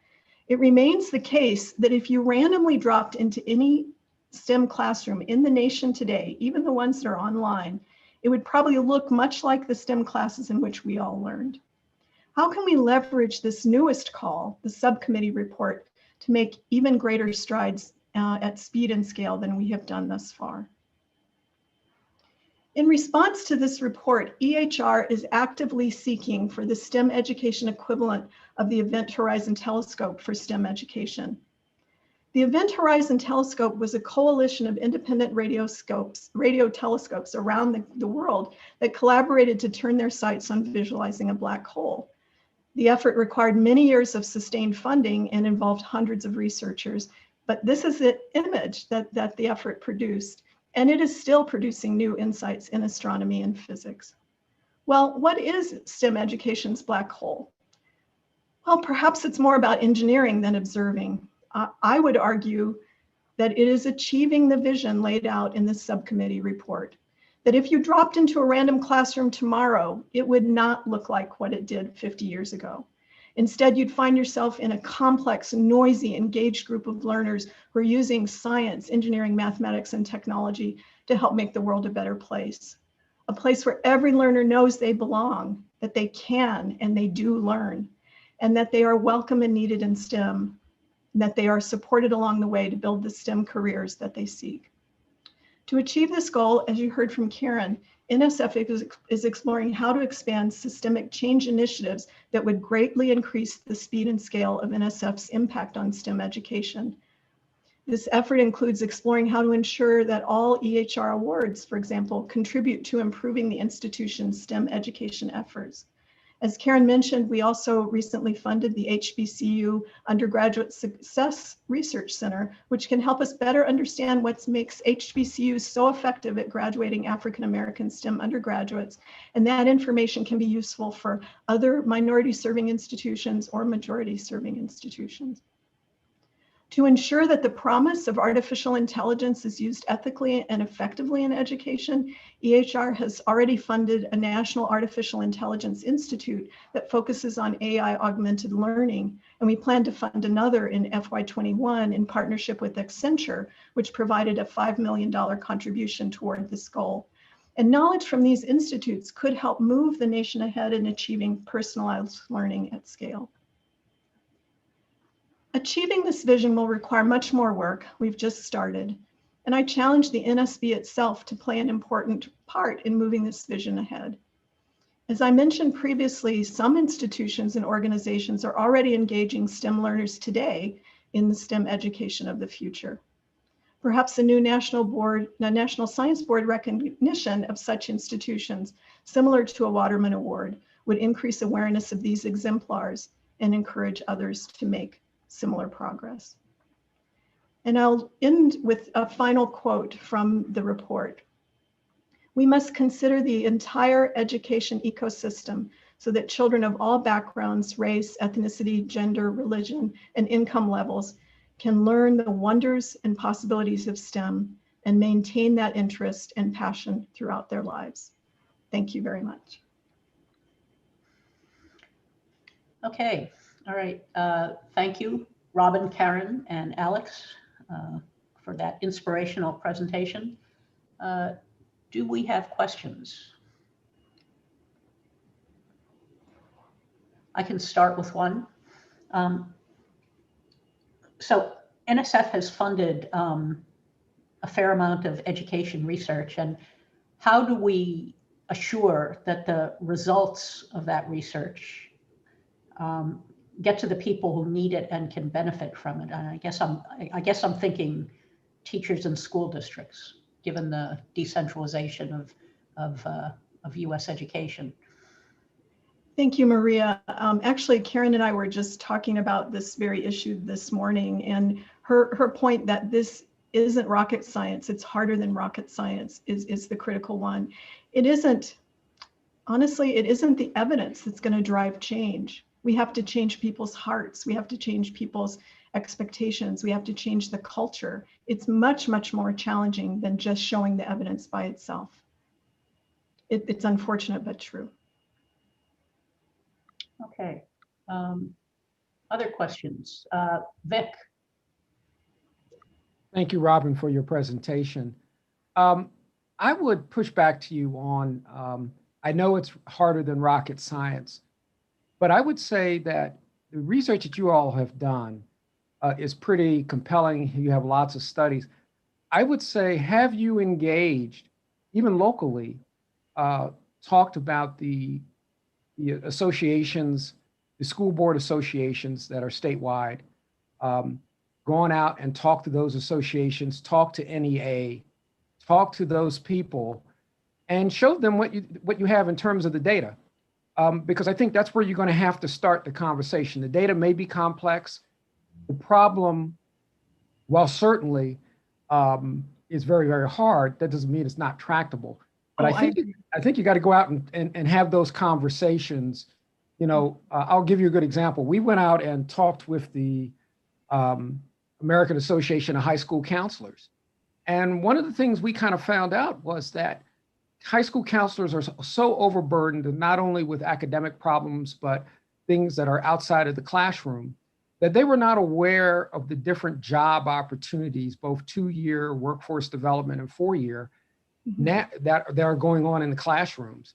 And so, and when we talked about this, this was kind of the first time. I really do think that you have an opportunity, particularly because these associations are located right here in the DMV, to start engaging with them and saying, hey, look, we have this research. I'd like to know how, like I said, talking to the NEA, how do we get this out to some of the school districts, which then they can look at and it can be valuable for them, as well as having virtual conversations right now with the different school boards starting at the state level.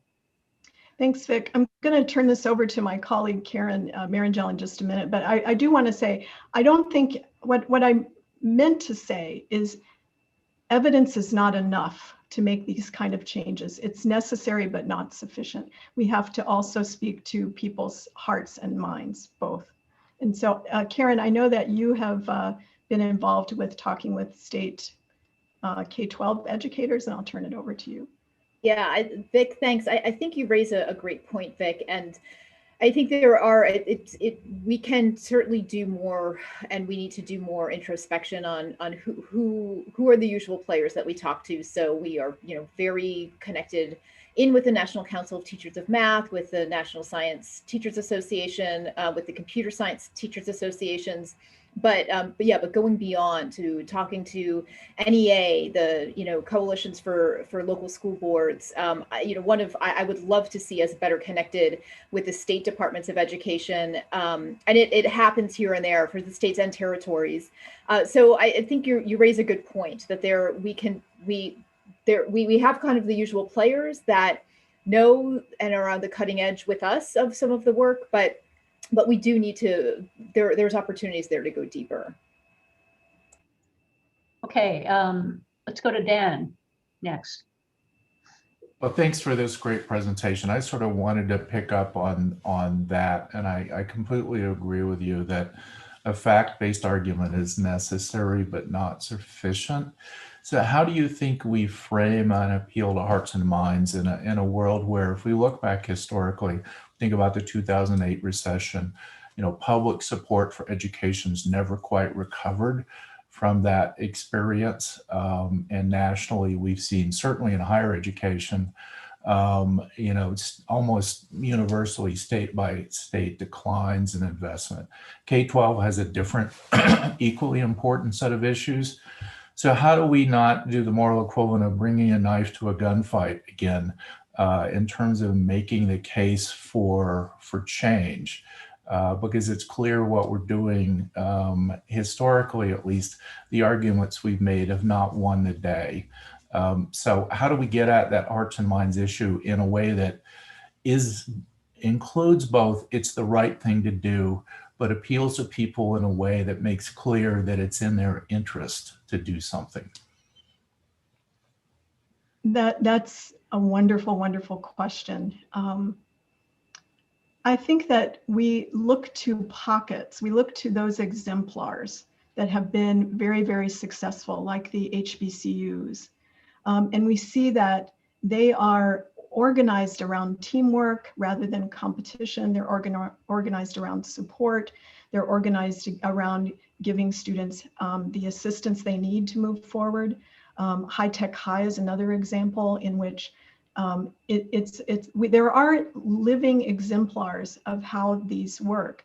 And if we can hold those up more and raise our expectations of the institutions we currently are funding to do more of those kinds of things, I think we could make much more progress than we've been able to make in the past. And I'm happy to invite my colleague Alex or Karen to add to the conversation. I mean, the reason I ask is if we sort of look at what's going on around the country, you know, at least public higher educations and many of the privates too are looking at multi-$100 million hits from COVID, which is part of what we were talking about yesterday. But states are seeing revenue uncertainty due to sales tax and potential income tax decline. So in some sense, part of what we're asking people to do is do more with at a time they see themselves economically challenged. And we got to do something, but I think the question is, how do we frame the story in ways that people see they can do more, maybe with what they have, and in addition to more with more? You know, one of the things that I think is an important driver is how we assess what students know and understand in STEM education. And we're learning from talking about Leaving Revisited, and in fact, in the symposium itself, there were discussions about the damage that grading on a curve does, for example. And so there are simple things that could have quite a large impact that would enable students to remain in STEM who otherwise would be turned away. And Karen spoke to this as well. For many students, that first C grade is enough to send them out of STEM altogether. And so one example is WPI, who doesn't give grades until they have to at the very end of somebody's four-year degree career. So students always have the opportunity to improve their performance over a whole four-year college career. And so there are examples of that. And I think assessment is it might be one of the especially effective things to change. Robin, I agree with that. And you know, and Dan, it's such a fundamental question. You know, I've worked with state legislatures on higher education funding and have been there through the recession and past. You know, they like you want to see of us, they want to see real changes. And I think, you know, for so long, like we are all struggling with the same thing. Our numbers are, you know, have not budged, or they've not moved in the ways that we wanted them to. And so legislatures they hear stories and you know, and it is, you know, possibly like the next door neighbor's kid who had trouble, went to a community college and had to retake all their courses at a four-year institution. This is the kind of information that they get on a daily basis. And those are the kinds of stories that they're thinking about as they're setting state level budgets. So in addition to, I think, so many of the things that Robin just mentioned, like, it is this getting the stories out, but that we need to make real change. So we can't have students, 90+% of students graduating or dropping out of college and saying, you know what, the teaching in my courses really was lacking. Because those are the messages that are getting to our legislatures. So we need to be holding ourselves accountable in higher education for actually making those changes and then communicating those changes to our legislatures. That's going to help. It's a great question. I think we're struggling with it because it's a really good one. Like this is what we need to do. Thank you. I think, appreciate it. Can I share one other thing that's coming out of the symposium and other activities, and that is that we need to start thinking about higher education, and that's what if we're going to focus on that area, higher education as an ecosystem, and really developing partnerships between multiple institutions in a region that is supporting one another and enabling the students to move through different pathways at different points. And so if we could figure out how to reward these consortia of institutions that as across the nation or in regions or states that are interacting with one another together to effectively move education ahead. And I think that's a part of what you've been saying as well, Dan. Yeah, I mean, I guess my takeaway, besides a really terrific analysis and report, is we have to help people understand that the educational system is at an inflection point, and that more of the same is not going to fix the systemic issues we have. And that's true across the entire continuum. Thank you. Great. Okay, final question, Julia. Yeah, not to beat a dead horse, but what has come across to me, I mean, first of all, really impressive results, really, good definition of things that need to happen.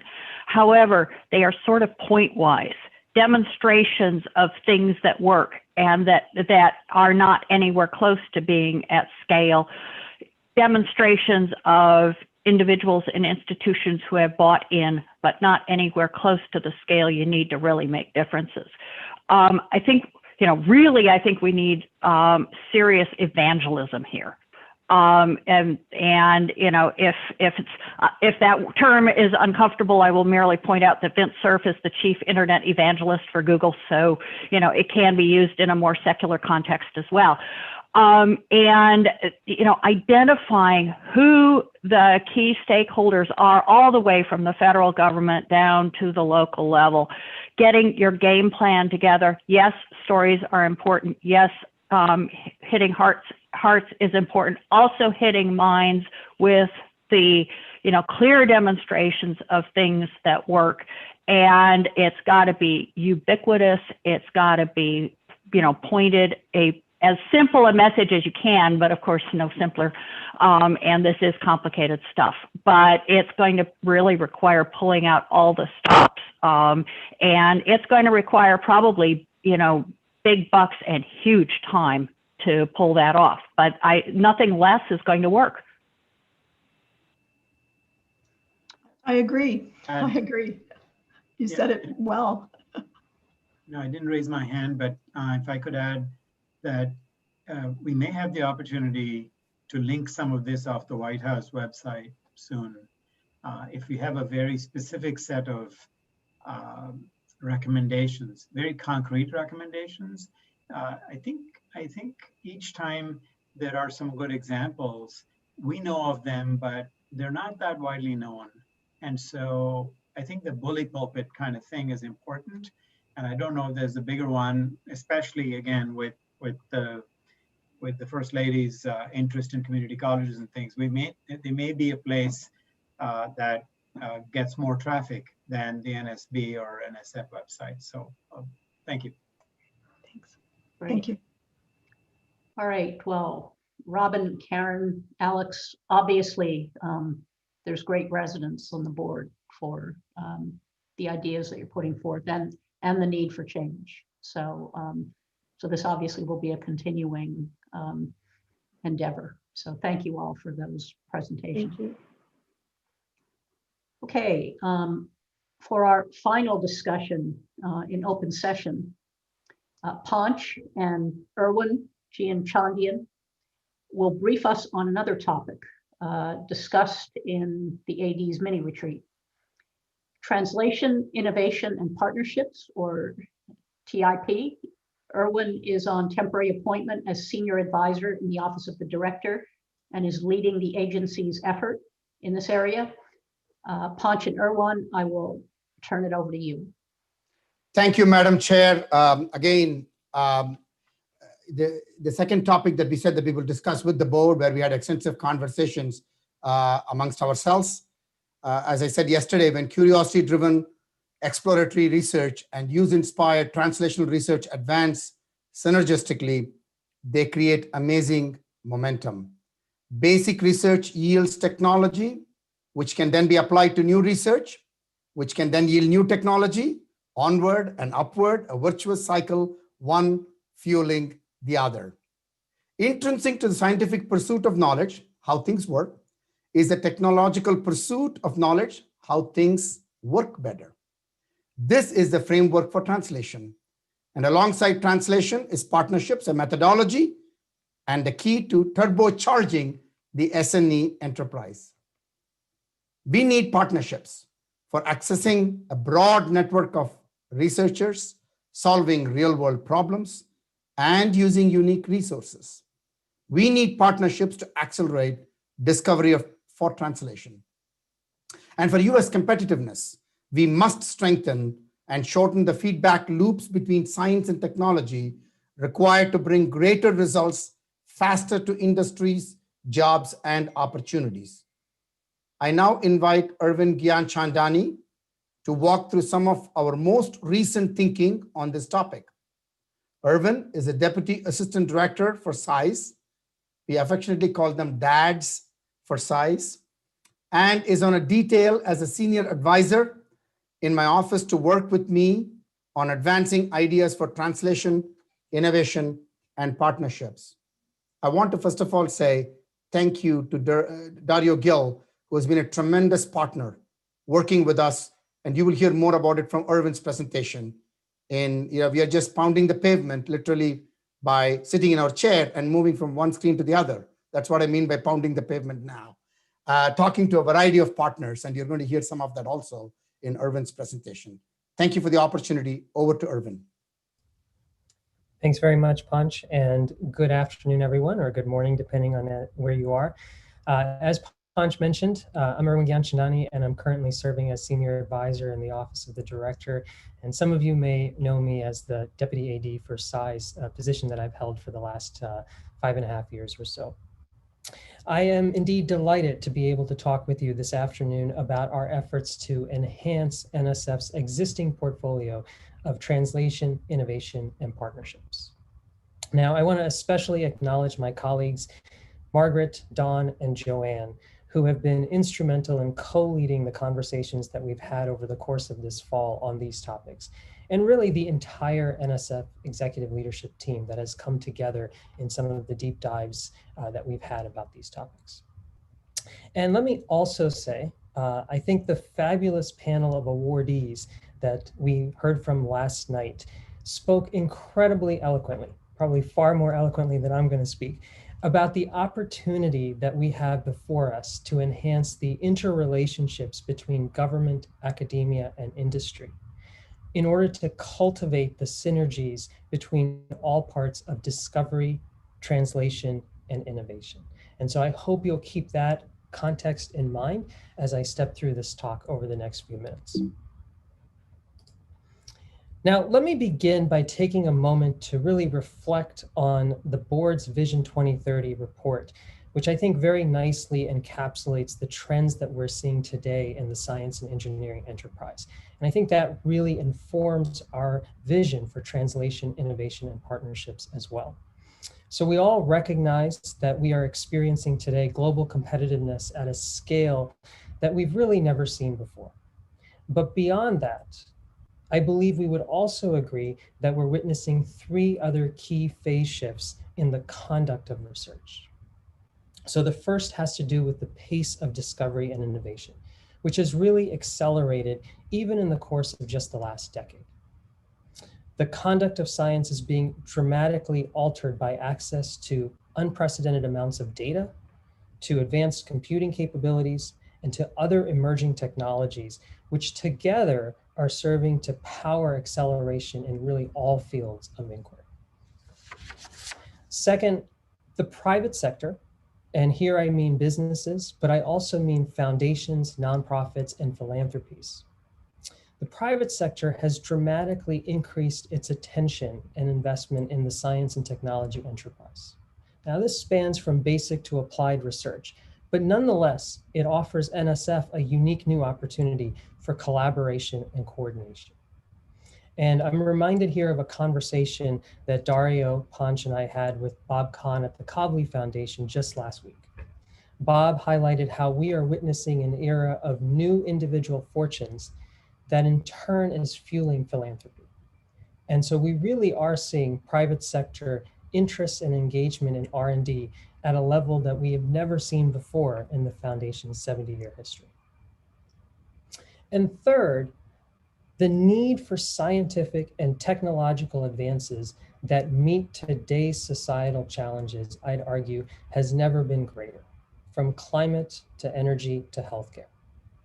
We as a scientific community are really being called upon to develop solutions that can improve the critical services that local communities deliver to their residents, that can transform higher education to meet the needs of tomorrow's workforce, and we've heard quite a bit of that throughout the course of this meeting, to inform and advance public policies, and really much more.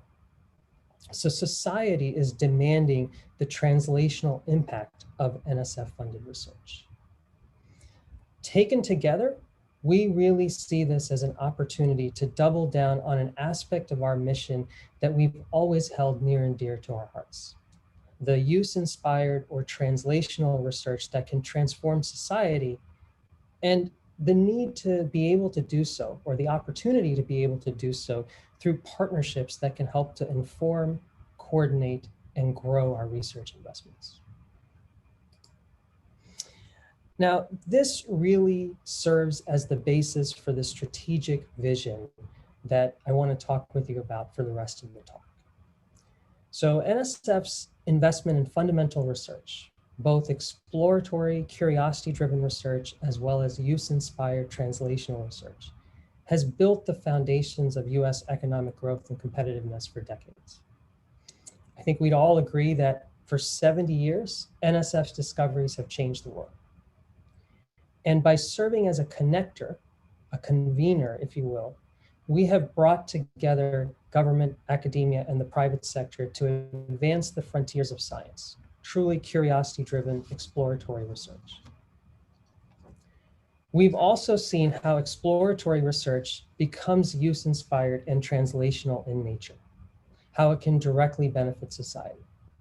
And sometimes this happens on the order of years or even decades, and other times it can take just a matter of months. And we saw a little bit of that with the COVID-19 rapids that we funded this past spring and summer. As the pace of discovery quickens with access to data and emerging technologies, we have an opportunity to continue to shorten these timescales. Having said that, I think one thing is clear.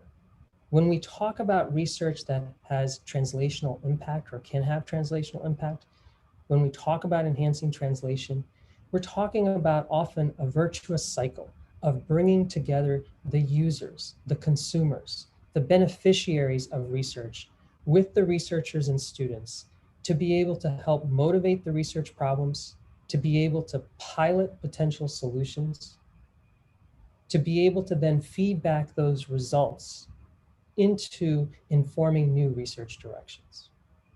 And in short, that is the exploratory research driving translational research, and translational research then turning around and serving to further motivate exploratory research, as Panch described at the outset. I think every American taxpayer benefits daily from the innovations seeded by NSF, whether it be fiber optics or Doppler radars or beyond. And so our goal is to try to expand the visibility of past translational success and to develop programmatic approaches that can increase the likelihood of future translational impact of our scientific investments. And so to be able to enhance our use-inspired research, to be able to do this well, we have to enable the innovation ecosystem of tomorrow. We often talk about Bell Labs as a model, and it's a great model. But I propose we move beyond the Bell Labs of the 20th century to contemplate what are the Bell Labs of today and tomorrow. And there's been a lot of discussion in the last many months and years about the opportunity potential to support innovation centers that can bring together universities, industry, state and local governments, and more to be able to spur the kinds of advances that will drive us into the mid-21st century. So America's research and innovation ecosystem has always involved a strong partnership between academia, government, and industry. And we've seen this constant flow of ideas, tools, and people across these sectors. You heard Vint mention a National Academies report last night that's out now, actually, that speaks to this. we see an opportunity to be able to enable that in new ways into the future. So given that vision, enhancing use-inspired research, enabling regional innovation ecosystems, fostering partnerships to be able to facilitate that.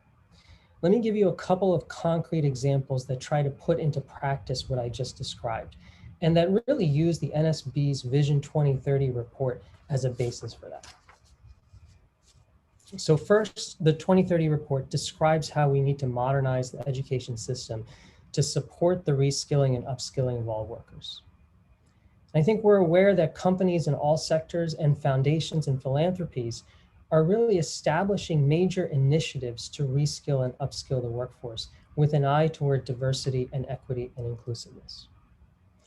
As you heard Karen describe earlier, NSF, largely through EHR, but really with investment across all of our directorates, supports education research to better understand how we can enable this. We also heard from Karen, and actually this came up yesterday in the course of conversation from Maria and Julia during the plenary session. We have an opportunity to work together with the Department of Education across the federal government and to work with the private sector to really play a strong role in achieving scale in ways that we might not be able to do on our own. And fostering that institutional change, as we've heard, is indispensable to addressing the missing or invisible millions that we've discussed. Likewise, there are a number of areas where partnerships, even at the early phase of research, can be transformative. So today, America's scientific talent is really distributed across sectors: government, industry, academia, foundations, more so than I would argue it has been at times past. Take AI. As the board noted in the report, AI may alter how research questions are asked and answered. It may enable diverse fields to collaborate in new ways. It may require broader input and social science collaborations. So whether in agriculture or healthcare or transportation, companies are really seeking opportunities to work with the academic community on use-inspired AI research challenges. So here again is an opportunity for us to act as a convener, to bring together the best STEM talent through partnerships to advance our discovery mission. So we hope you'll agree that we see this as a force multiplier on our existing mission. So having previewed a little bit of our strategic vision, let me take a few minutes now to summarize the conversations and thinking that we've had this fall that really undergird that thinking. And we've had discussions to help us better understand the strong foundation that we're building upon today. And we've also engaged in listening sessions, Dario, Panch, and I have, to be able to shine a path forward, to understand the opportunities that lie ahead of us. And I think those sets of conversations, coupled with conversations that we've had with the board, and again, I'd really like to acknowledge Dario and also Heather and Maria for their time and thought leadership, which has been exceedingly valuable. All of that brings us to that strategic direction. So let me start with where we see ourselves today. We've really tried to take stock of the kinds of translational impacts that are seen across NSF's research and education portfolio, and the mechanisms that we already have to be able to enable these. And then how can we further drive the exploratory and translational ecosystem? As you'll see here, translational impact is a part of NSF's founding mission and really baked into the agency's DNA. So this chart serves to illustrate a few of the examples of the kinds of impact. And I want to emphasize this is not meant to be comprehensive, and in the interest of time, I'm not going to go through all of the columns and the rows in lots of detail. But I hope this chart conveys to you our view that translational impact of NSF's research and education portfolio is quite broad and expansive. It not only fuels startups and new industries, but it goes beyond that to enhance education, to inform public policies, to drive the missions of other agencies across the federal enterprise, and to impact community services as well. And the way we do that is through a number of mechanisms, the verticals, from I-Corps and IUCRC and SBIR, STTR that are really focused on new startups and industries, to joint interagency programs that can drive or enhance other agencies' missions, to programs with civic leaders to impact our cities and communities. So we have many mechanisms, as the green boxes show, that serve to fuel many different translational impacts. Now, we also know we have some barriers. So for example, not every researcher knows about all of these mechanisms, nor even appreciates the broad swath of translational impact that NSF-funded research has. So we have yet more to do, even on our existing portfolio. But again, this serves to frame a strong evidence base that we have to build upon as we look to speed up and scale the translational impact of NSF-funded research. We have similarly taken stock of our partnerships baseline in an attempt to better understand the role of partnerships in enhancing our mission. And this is across the full spectrum of exploratory and translational research. So NSF has engaged in a wide range of partnerships, and they deliver significant mutual value for NSF and the partner. We've tried to explore what's our experience to date and what are the challenges and opportunities we ought to consider. Now here, I could pause and highlight any one of many examples of partnerships that we've pursued to advance fundamental research and education. You all heard of one of these, for instance, at the July board meeting, POWER, a public-private partnership with 35 leading wireless companies and associations that have come together with NSF to stand up city-scale wireless testbeds across the US that can advance the frontiers of wireless technologies for the future. And they brought $50 million in funding and in-kind resources to be matched with $50 million of NSF funding. So I could go on about the partnerships that we have. But for the sake of time, instead of calling out specific partnerships, let me talk about how we think about these partnerships strategically. So in our minds, there are 4 key aspects to a partnership: the goals and outcomes, the resources that are being made available, the level of engagement on the part of us and the partner, and the challenges that we encounter. There are some that we encounter.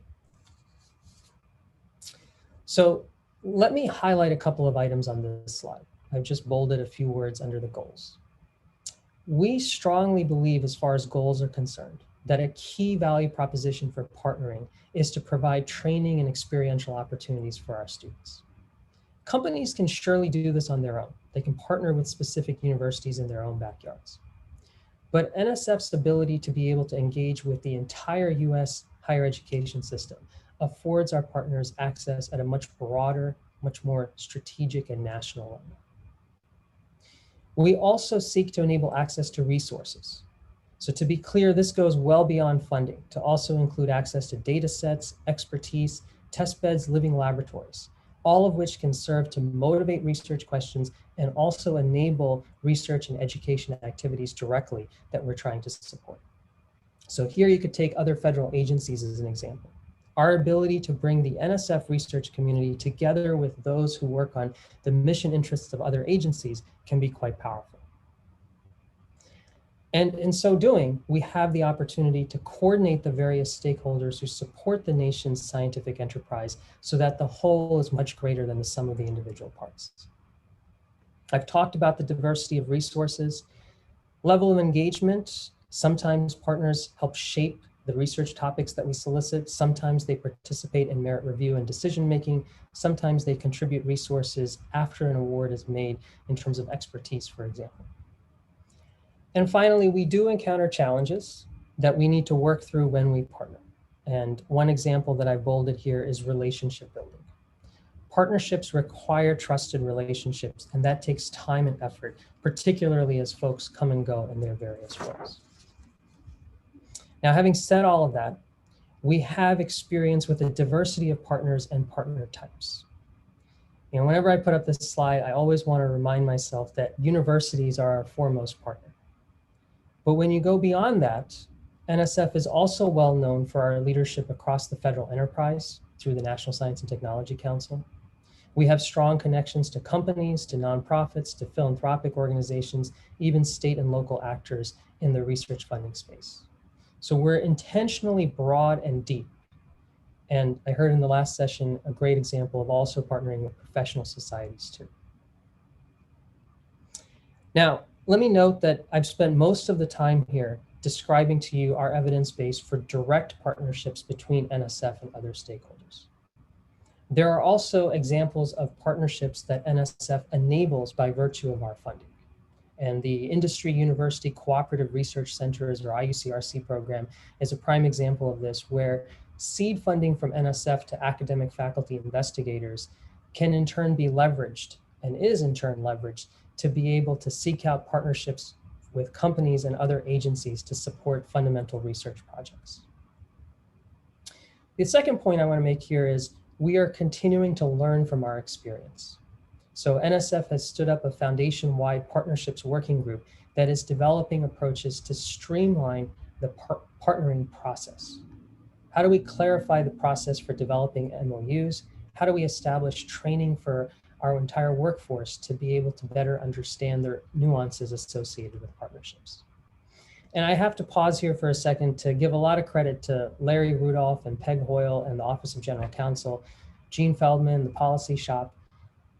We at NSF are armed with folks who always look to partnerships to how do we get to yes. So I have firsthand experience that the agency is ready for us to be able to do the sort of scaling that I've been describing.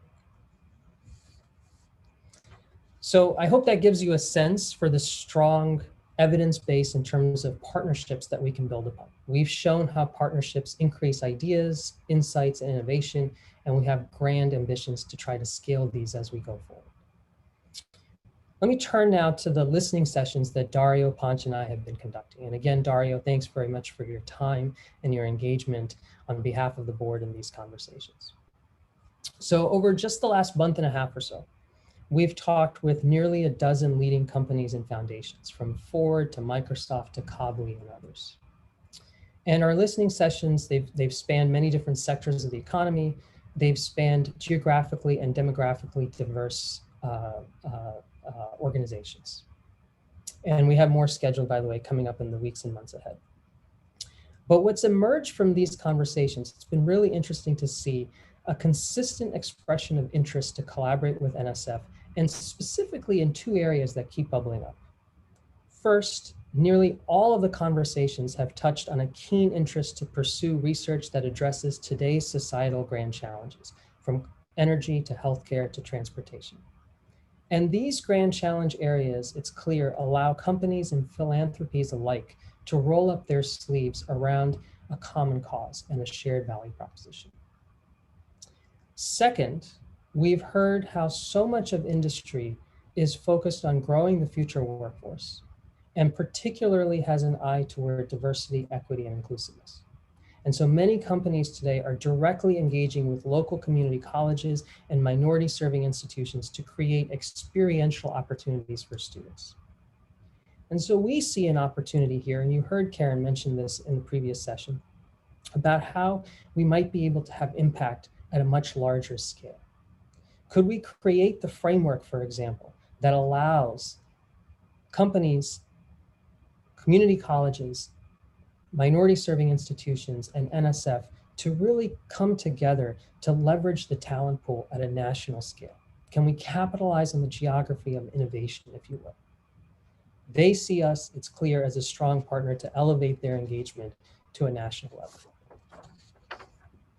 And so we're actively following up with several of our listening session participants and looking to build from these conversations toward concrete steps and mechanisms going forward. So with that as context, let me come back briefly to the strategic directions that I talked about at the outset of this presentation. Okay, Erwin, you're going to have to speed it up here because we're pretty short on time. Okay. Will do. So I've talked about how NSF serves as a connector, as a convener. And in the last year, we've done that with other agencies in the private sector, including in core research areas and new areas like the industries of the future. This means also paving the way for local and regional innovation ecosystems. And it means thinking about that use-inspired research dimension. And as Roderick Pettigrew said last night, partnerships between academia and federal funding agencies have been marvelous over the years. Public doesn't really appreciate the extent of that, and that is something to be applauded, embraced, and enhanced. And so we want to elevate and enhance our translational activities and partnerships to a cross-cutting emphasis. All of our directorates and offices are supporting use-inspired research at some level, but how explicit we are varies from one unit to another. But I want to be very clear here. We are not talking about changing our mission. We're not talking about trading off on our mission. We're talking about a force multiplier on our mission that brings together the best, most diverse STEM talent from across sectors and across our nation in a way that elevates and enhances this tremendous use-inspired translational convergent activity for the future. And if we do this well, this drives our mission, it drives the future of the STEM enterprise, and it drives our future as well, so that we can meet the pivotal moment that we're all seeing and that I talked about earlier. So with that, I'll wrap up. I'll make this my last slide. I just want to note that we really view this as a journey that I believe is a shared journey with the NSB. And we've had a number of discussions, as you know, over the course of this fall, both within the foundation, with our advisory committees, with all of you that have been incredibly valuable. And we're really looking forward to continuing this and coming back to you in future NSB meetings, where we can take some of the conversations and some of the intention here around the strategic vision and start to describe the beginnings of an implementation framework for how we make this reality. As Panch has said, we're really not constrained by ideas here. We are trying to take steps that meet the current landscape, but designing our plans that allow us to be able to scale as circumstances allow going forward. And so with that, I'll pause, and I welcome questions for the remainder of the time that we have. Thank you very much. Okay, well, we're essentially out of time here, but are there any questions? We need to take at least one question. Let's see, Dario. So just a very quick comment. I know we're short on time. I just wanted to be able to echo Erwin's comments and also Panch's remarks on the opportunity that we have ahead. I think engaging externally on these listening sessions and the participation on the board and other stakeholders around this is an indispensable component of developing a really good plan. But obviously the proof needs to be in the pudding now, next year, in terms of what we can achieve as a consequence of all of this. So I think we have an incredible opportunity to really tap onto those joint areas of common interest. Erwin alluded to it in the example of opportunities we have around inclusiveness and share investments, and to do something at the national scale as a consequence of what we're driving together. And that can have really deep impacts that in the end should be measured in numbers of scholarships, people that we reach, people that we make a difference. And then the other one is on certain scientific missions like AI that was alluded to. We also have an incredible opportunity to diversify the geography and approach with which we're able to invest as a consequence of the partnership. A lesson I've taken in all of these dialogues with Panch and Erwin and the rest of the team is how much goodwill the National Science Foundation has across the nation and how much desire there is to do things together. So I would just like to encourage Erwin and Panch to keep doubling down on this area, and now to translate it into working with all of us together into tangible objectives and results. Thanks, Dario. Very much looking forward to it. Yeah. So I want to thank you, Erwin, for framing this for all of us. And clearly, this is something that we're going to keep returning to. And of course, our desire here is not to compromise whatsoever on NSF's unique mission of fundamental research. And so as we move ahead, it's going to be really important for us to think about the considerations that are really going to inform how we balance the preservation and enhancement of that unique mission in fundamental research with an expanded role really in translation and innovation. So it's very exciting, I think, and look forward to the board looks forward to working with NSF on this. So thank you for starting us out down this path. Okay, so this comes to the end of our open session. It's been just an incredibly rich set of discussions, and so I'm going to adjourn the open meeting here and turn this back to our chair. So, Madam Chair, back to you. Thank you very much, Maria. So we are heading into a break until the top of the hour, 2 p.m. Eastern. And as a reminder, at the top of the hour, we'll be going into a closed session. And so I ask that only those that are invited to the closed strategy session re-enter the meeting at that time. Thank you.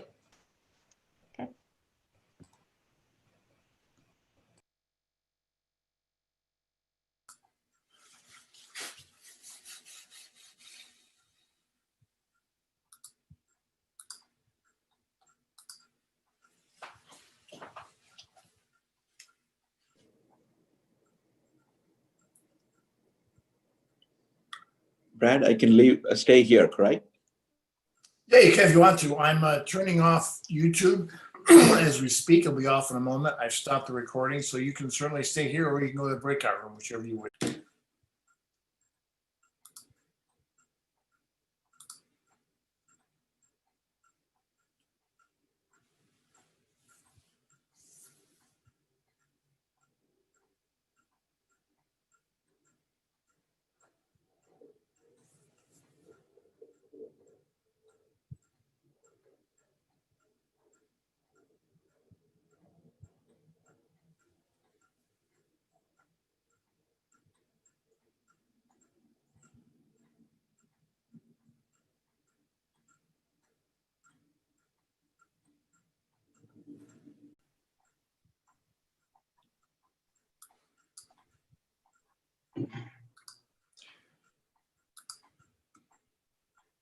Okay, Jerry, whenever you're ready, we're live and recording.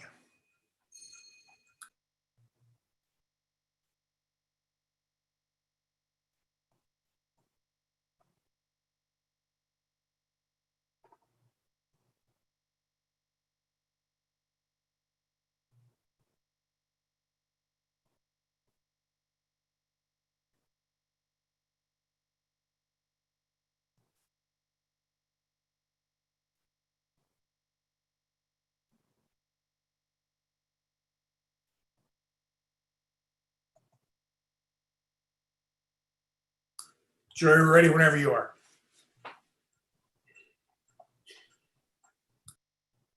And you seem to be on mute. Okay.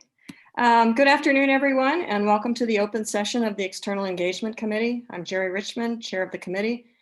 And I want to apologize first because I'm going to speak very fast to try to get us back on target on our time. Okay, at this time, I'd like to ask Nadine Lim, staff liaison to the External Engagement Committee, to call the roll. Thanks, Jerry. EE committee members, please say here when I say your name. Vice Chair Dario Gil. Here. Suresh Babu. Here. Maureen Condich. Kent Fox. Here. Heather Wilson. Here. Maria Zuber. Here. Thank you. Jerry, you may proceed. Thanks, Nadine. In addition to Nadine, 2 other NSB staff support this committee, Breba Bandapati and Allison Gillespie. So first on our agenda is the approval of the minutes from our July meeting. Are there any changes to the minutes? Are there any objections to these corrections? Nope. Hearing no corrections, the minutes stand approved as presented. I think at this point in our meeting, we could all use a little bit of a pick-me-up. So before we continue with our agenda, I'd like to show a new NSB video. EE Members has suggested we create a short video that briefly introduces Vision 2030. And here we're going to go. America is innovation. And the National Science Foundation has helped our nation push the frontiers of science and engineering for more than 70 years. From silicon to photons, the cells that drive us and the impulses that move us. From the earth beneath to the stars above. Real, tangible progress stems from, well, STEM. If we want to ensure America continues to power that progress, we must ask ourselves, how can we keep our lead in fundamental research? How can we make sure American discoveries continue to empower economic growth and national security? And how can we increase STEM skills and opportunities for all Americans? In the face of increasing global competition, we must answer those questions by doing the following. Deliver benefits from research to help U.S. businesses and entrepreneurs succeed. Develop STEM talent nationwide to build the workforce America needs to invent the future. Expand the geography of innovation so everyone in the country can participate in and benefit from science and engineering research and development. And foster a global community that attracts international partnerships and talent. The road ahead may be filled with twists and turns, but we have a map. Our vision for 2030. Join us in charting this new territory. Together, we can build the future of our country through the power of science and engineering. America is... All right, that was great. Great. Kudos to all that were involved in putting it together. It's really sharp, concise, and gets to our vision very quickly. So kudos. Ellen, Victor, and Roger shared this video during their recent meeting with the coalition that is fostering entrepreneurship in the state of Arkansas. And our hope is that the other board members will use it for engagement opportunities that arise. The video can be downloaded from the NSB's website. NSB staff will be happy to send the link upon request. You all have hopefully seen the NSB news that we are now sending out periodically via the NSB alumni list. This is a new way for us to keep NSB alumni informed about NSB activities and resources, including highlighting NSB social media posts and distributing board developed materials such as our one-pagers, which may be of interest and use to our alumni. Turning now to our next agenda item, earlier this fall, committee members discussed ideas and set priorities for near and long-term activities for each of the initiatives that we'd agreed upon. As a reminder, those are expanding board engagement with Congress, strategic engagement with partners to advance vision roadmap actions, and ensuring that the board is prepared to respond to emerging events and continue strong messaging on high priority issues such as addressing groups underrepresented in STEM, the missing millions. Maria and Heather agreed to partner on expanding board engagement with Congress. This means looking for opportunities for more NSB members to participate in meetings with members of Congress and congressional staff, in addition to the meetings that Ellen and Victor as NSB chair and vice chair hold with key congressional contacts. The broad geographic representation of the collective board, as well as 6-year terms that board members serve, means that NSB can build the valuable long-term relationships that are so vital to advancing the priorities of NSB and NSF for the U.S. science and engineering enterprise. I would like to turn now to Maria and Heather to ask them to lay out the congressional engagement priorities they see for the board. But before I do that, I'd just like to say we are just so fortunate to have these two very seasoned board members leading this initiative, with Maria's experience as former NSB chair, and Heather, who served for 10 years as a member of Congress and survived, and subsequently as Secretary of the Air Force. Maria. Okay, thanks, Jerry. So let me start things off by focusing on where Heather and I see near-term opportunities. That's now through July of 2021. So we see Vision 2030 as NSB's policy guide and science and engineering indicators as essential policy data sources around which the board's engagement will center. Additional engagement resources we have at our disposal are NSB's indicators, state one-pagers, NSF state fact sheets, and the indicators state data tool, the web interface for which will be updated in the spring. And I can tell you from our visits to Congress, these one-pagers are extremely popular. The start of the new Congress is an opportunity to lay out the NSB's vision, showing why it matters to the US and to every state, seeing congressional interest and cultivating champions in the science and engineering enterprise. Some specific activities we recommend for the coming months include By late January, early February, sent a letter from Ellen on behalf of the board to all 535 members of Congress. For most of the recipients, the goal would be to introduce the NSB as an independent advisor and trusted resource on issues in science and engineering. And we would point to the vision as a framework for policy actions and science and engineering indicators as vital policy relevant data resources. For members of Congress who chair committees that are important to the NSF, we would tailor the letter accordingly since the board already has a relationship with some of them. Second, the NSB meetings with new members of Congress, filtered by top NSB priorities depending on the committees on which they serve and the issues that they champion. We feel it's important to connect and start building relationships early in the new members' congressional career. So we would envision starting to schedule meetings shortly after committee assignments have been made for the new Congress, perhaps directly before or after the February board meeting. In addition to engaging with new members of the 117th Congress, we should meet as soon as feasible with key committee leaders.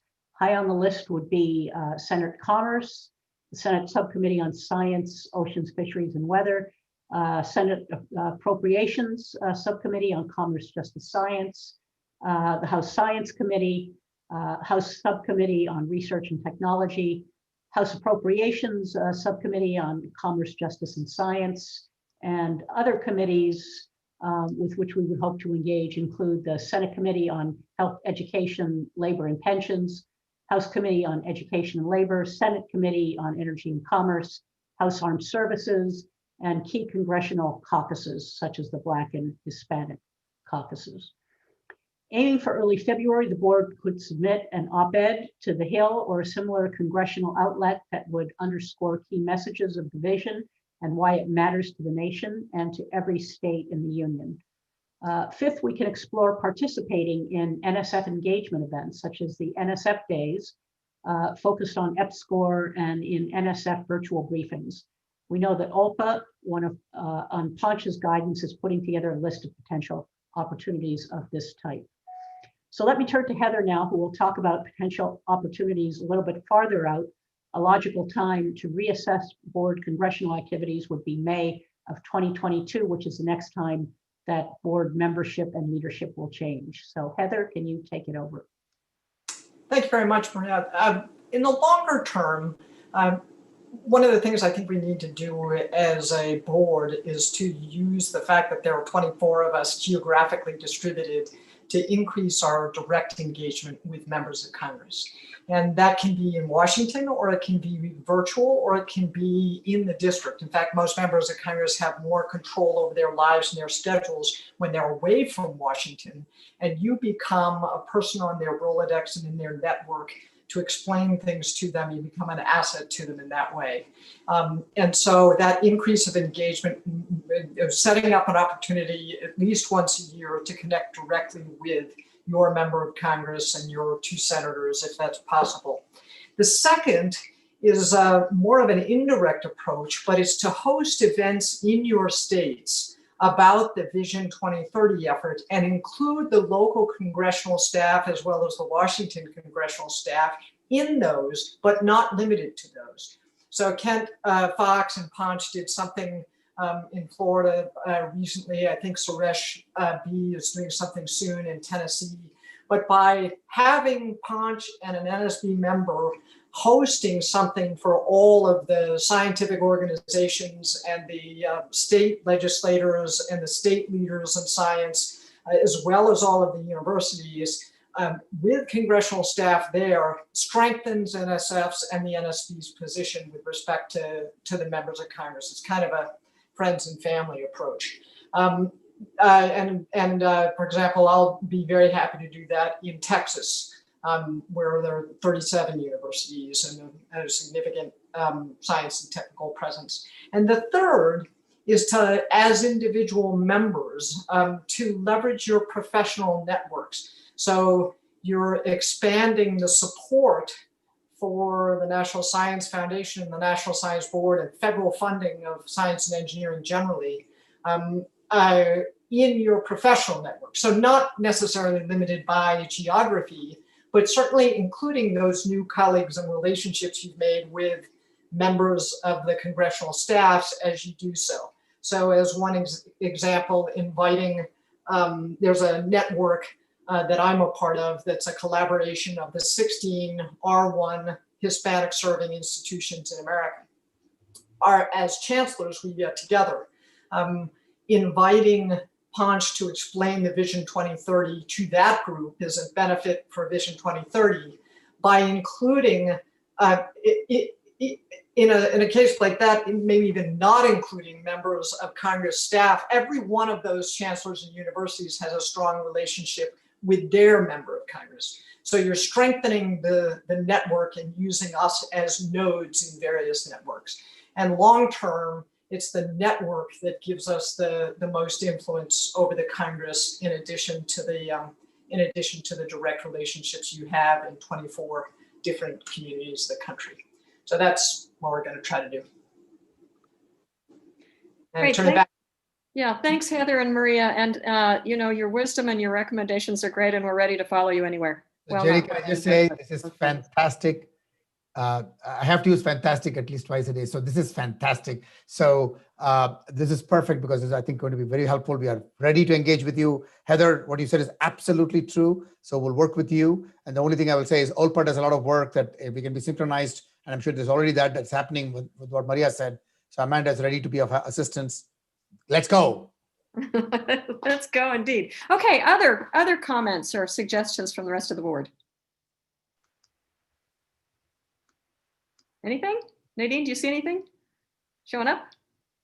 Okay, everybody's so excited they can't talk or chat. Either way. Okay, here we go. Great, thanks everyone. Next, I'd like to turn to Suresh Babu, who together with Dario is very interested in helping expand partnerships for the agency. As Ponch has recently shared, he and Dario have been in regular tag-ups focused on expanding engagement with industry partners.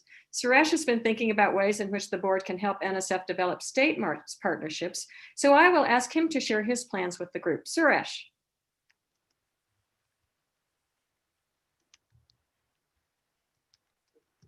Suresh, you have to unmute. You're on mute, Suresh. Thank you. Appreciate it. So thank you. So thanks, Jerry. I'm happy to report that Vice President for Government Relations and Advocacy at UT has agreed to facilitate a listening session so that we can have a dialogue between NSB members and Tennessee state legislators on the implementation of the Vision 2030 report. Our thought is to hold this sometime in spring of 2021. So while the listening session would be framed around Vision 2030, including expand the geography of innovation, the chief goal would be to listen to what is on the minds of Tennessee state entities, such as the governor's office, state legislators, organizations concerned with economic development, education, and workforce, and so forth. And that's very important. The next is the overall objective would be to begin cultivate long-term relationship to facilitate partnership with the states. We would want to be clear about our specific desired goals and outcomes and measures of success also. The listening session would be virtual because we're all here, and the members of NSB's Vision Implementation Working Group and other members, if they're available, if they're interested, would participate. And of course, I'm requesting Ponch would be there too. And then NSB staff will coordinate the University of Tennessee Government Affairs Office to organize this event. So this will be a pilot project. I believe previously you've done as a part of ASU also Ponch, but this will be a pilot event with the state level government, which we can learn, listen, and then if desirable, board members could undertake in other institutions too. So one thing I have learned after being part of that and talking about Vision 2030 is that most effective way to get people interested in science and engineering issues and resources is to go to where they are rather than asking them to come to us, and physically as well as philosophically, rather than just preaching from where I am sitting. So essentially that is very important. We need to go to where they are. And we also need to listen to them and then show them what is in it for them. Okay, so what is the science and engineering can do? How can they bring in the geography of innovation locally? So with that, that's our ideas to move forward in spring, and I'll give it back to Jerry. Thanks, Suresh, and thanks for being a pilot for the pilot. It's great. Okay, other board members, do you have additional thoughts to share with us on this topic? See anything, Nadine? Okay, let's turn to our last agenda item, which is about ways for the board to continue to message through meetings, briefings, and media pieces and other means the urgent need to address the missing millions in STEM education and the S&E workforce, and to make sure we're prepared to respond to emerging events and community concerns. Dario, Kent, and I discussed this initiative, and I'd like to turn to each of them in a minute. But before I do that, I'd like to say that we believe that the board should continue to use its meeting to spotlight areas that we believe are important, as we did in July with Framing Black Experiences in S&E and NSF's HBCU presentation, as well as what we did in yesterday's panel on the impact of COVID-19 on women in STEM, and NSF's subsequent presentation on how it will help mitigate the strains of the pandemic on the research community. These are really important because they're a mechanism for us to reach out to the community in new ways that we haven't really done very effectively before. As stewards of both NSF and the nation's S&E enterprise, the board should use every NSB meeting to raise visibility about issues we believe are important, such as the need to address missing millions. This is part of our responsibility, and it will increase transparency in NSF stakeholders that we are paying attention to and showing them we're paying attention and seeking to address issues that they are concerned about. So now I'd like to ask Dario to highlight several other ideas we discussed. Dario? Thank you, Jerry. A few years ago, this committee developed a congressional engagement plan, and is one that describes the various types of interactions and parameters for the prioritization of members with whom to engage, metrics for success, and things of the like. And along the same lines, I think we should develop a media plan. And this plan would describe our strategies for a number of items. So one, coherent and consistent with NSB messaging about key issues and the needed actions that we've identified in Vision 2030. The second is an opportunity for us to raise awareness among target audiences about critical science and engineering issues and NSB's vision to address them.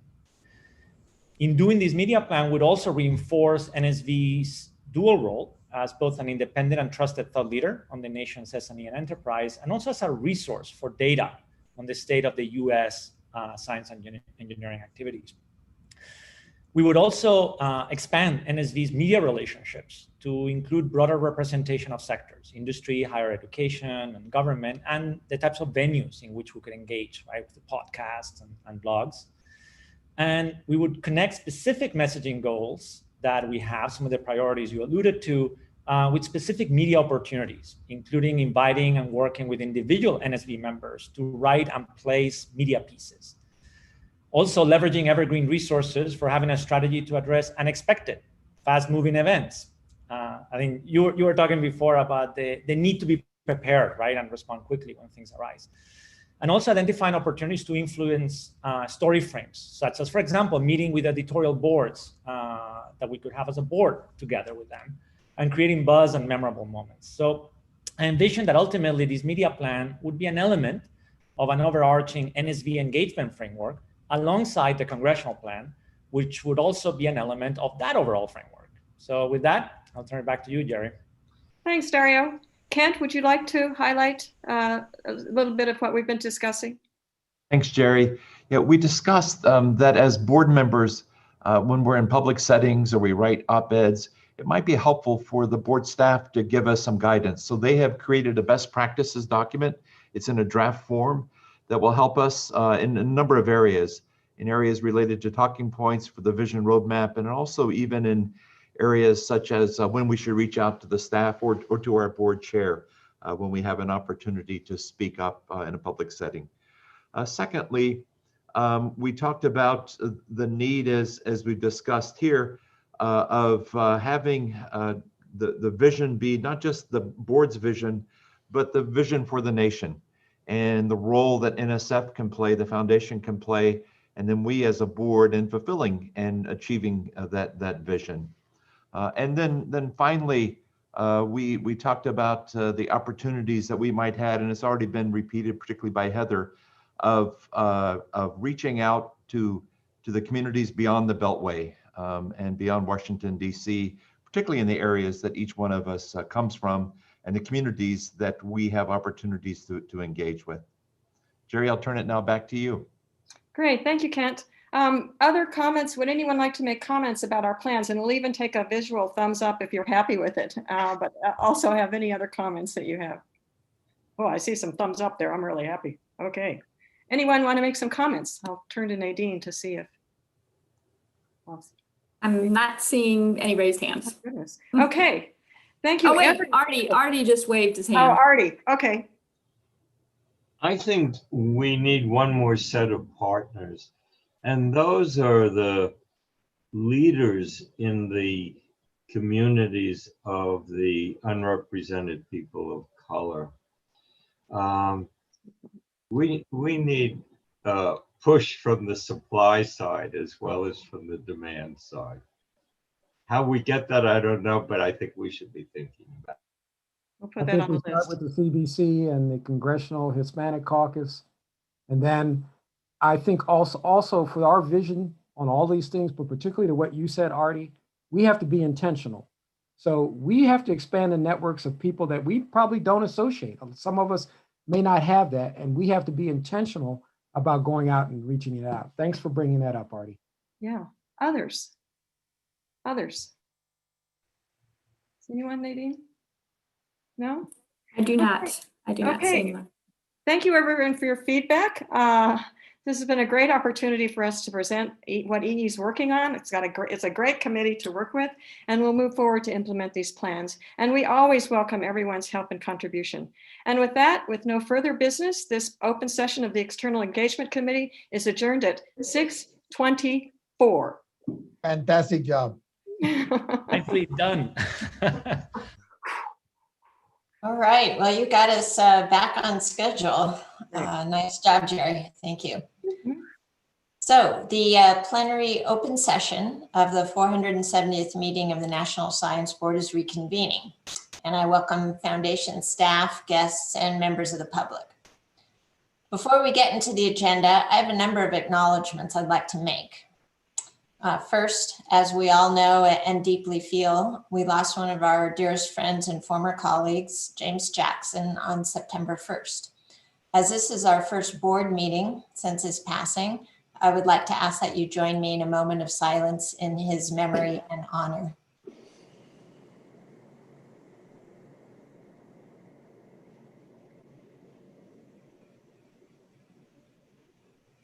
Thank you. Another face we are missing this meeting due to retirement is that of Jim Hamos, Senior Advisor in the Office of the Director. Jim retired effective last Friday, and his presence is already missed. He was the go-to person in OD for the NSBO staff for almost any issue that came up. He was an instrumental partner for our Executive Secretary, Brad Gutierrez, in organizing all aspects of our board meetings. We thank him for his years of service to NSF and wish him well in his new adventures. As Julia noted in her remarks during the Committee on National Science and Engineering Policy, the board is also losing a longtime leader in the production of its biannual Science and Engineering Indicators Report. Pathika Khan was one of the visionary leaders behind the reimagining of the indicators enterprise over the past 2 to 3 years. Her work led to more nimble, user-friendly thematic reports and State of the U.S. Science and Engineering Indicators Summary document delivered to the President and Congress on January 15th of even-numbered years. We thank Pathika profusely for her dedicated service and wish her well in her new role at the Food and Drug Administration. Our list of departures continues with the retirement of Sherry Green from the Office of Integrative Activities. Sherry worked with the board and board office for many years as a pillar of the annual Honorary Awards Gala event. She's been a valued collaborator, and we wish her well in her upcoming retirement. The board office welcomed its newest AAAS Science and Technology Policy Fellow in September, Alexandra Serchel. Alexandra is a cell biologist by training and comes to us most recently from Johns Hopkins University School of Medicine in Baltimore. She's hit the ground running, and we're very fortunate to have her on our team. So welcome, Alexandra. We also are fortunate to have contracted with the Windsor Group, who some in NSF will know from their work with NCSCS, to help the board and board office develop a more effective project management process as we get the vision work in full motion. Working in the office full-time is Kayla Washler and Nate Atlas. Welcome to you both, and we're looking forward to leveraging your expertise. The next item on our agenda is approval of prior minutes from the July plenary session. These are available in your diligent board book. Are there any corrections to these minutes? Hearing none, the July minutes for plenary stand approved as presented. I will now like to give the floor to Punch for remarks that he has. Thank you, Madam Chair. I have a number of things that I want to report out on, so I'll do it quickly. Like I can't do it as fast as Jerry. In your board book, Amanda Greenwell has provided you with an information item on legislative and public affairs activities since the July board meeting. As always, OLPA has kept us very connected to the administration, the Hill, our scientific community, and the public. Does anyone have questions about the OLPA report? Okay, hearing none, that's great. They do a great job. I would now like to introduce you to a number of individuals who have been recently appointed to a senior position at the foundation. I will read a short bio for each one of them and have them or her say hello and give a wave so that you can identify them now and at a future meeting. So you all know Sean Jones and have heard from him during this meeting. Dr. Jones was appointed as the Assistant Director for the Directorate of Mathematical and Physical Sciences on September 13, 2020. Since joining NSF in 2009 as a program officer, he has taken on leadership roles, including previously serving as the Deputy Assistant Director, DAD, for MPS and Deputy Division Director for the Division of Materials Research. Dr. Jones received his PhD in Material Science and Engineering from the University of Florida. Sean, if you will just unmute and wave, please, and say hello. Either he's on mute or he's not waving. Well, you all know Sean, so I will move on to the next person. I'm pleased to announce the appointment of Kendra Sharp to the position of Head of Office of International Science and Engineering, effective February 8, 2021. Dr. Sharp comes to the foundation from her positions of Senior Advisor for Global Affairs, Associate Vice Provost for Faculty Development, and Professor of Mechanical Engineering in the School of Mechanical, Industrial, and Manufacturing Engineering at Oregon State University. Her research and teaching interests include design for international development, applications of technology in humanitarian engineering, and sustainable water and energy systems. Dr. Sharp has extensive international research and teaching experience, including as a visiting researcher at the Delft University of Technology in the Netherlands, a visiting Erskine Fellow at the University of Canterbury in New Zealand, and as a part of organizing and instructional teams at multi-week international development design summits in India, Pakistan, and Thailand. She earned her PhD degree in theoretical and applied mechanics from the University of Illinois, Urbana-Champaign. Kendra Sharp, Dr. Sharp, I saw you. Yes. Unmute yourself and wave and say hello. Greetings. Thank you, Punch. Thank you, Kendra. Good to have you. Shekhar Banzali joined NSF as a Division Director for the Division of Electrical Communication and Cyber Systems in the Directorate of Engineering on September 14, 2020.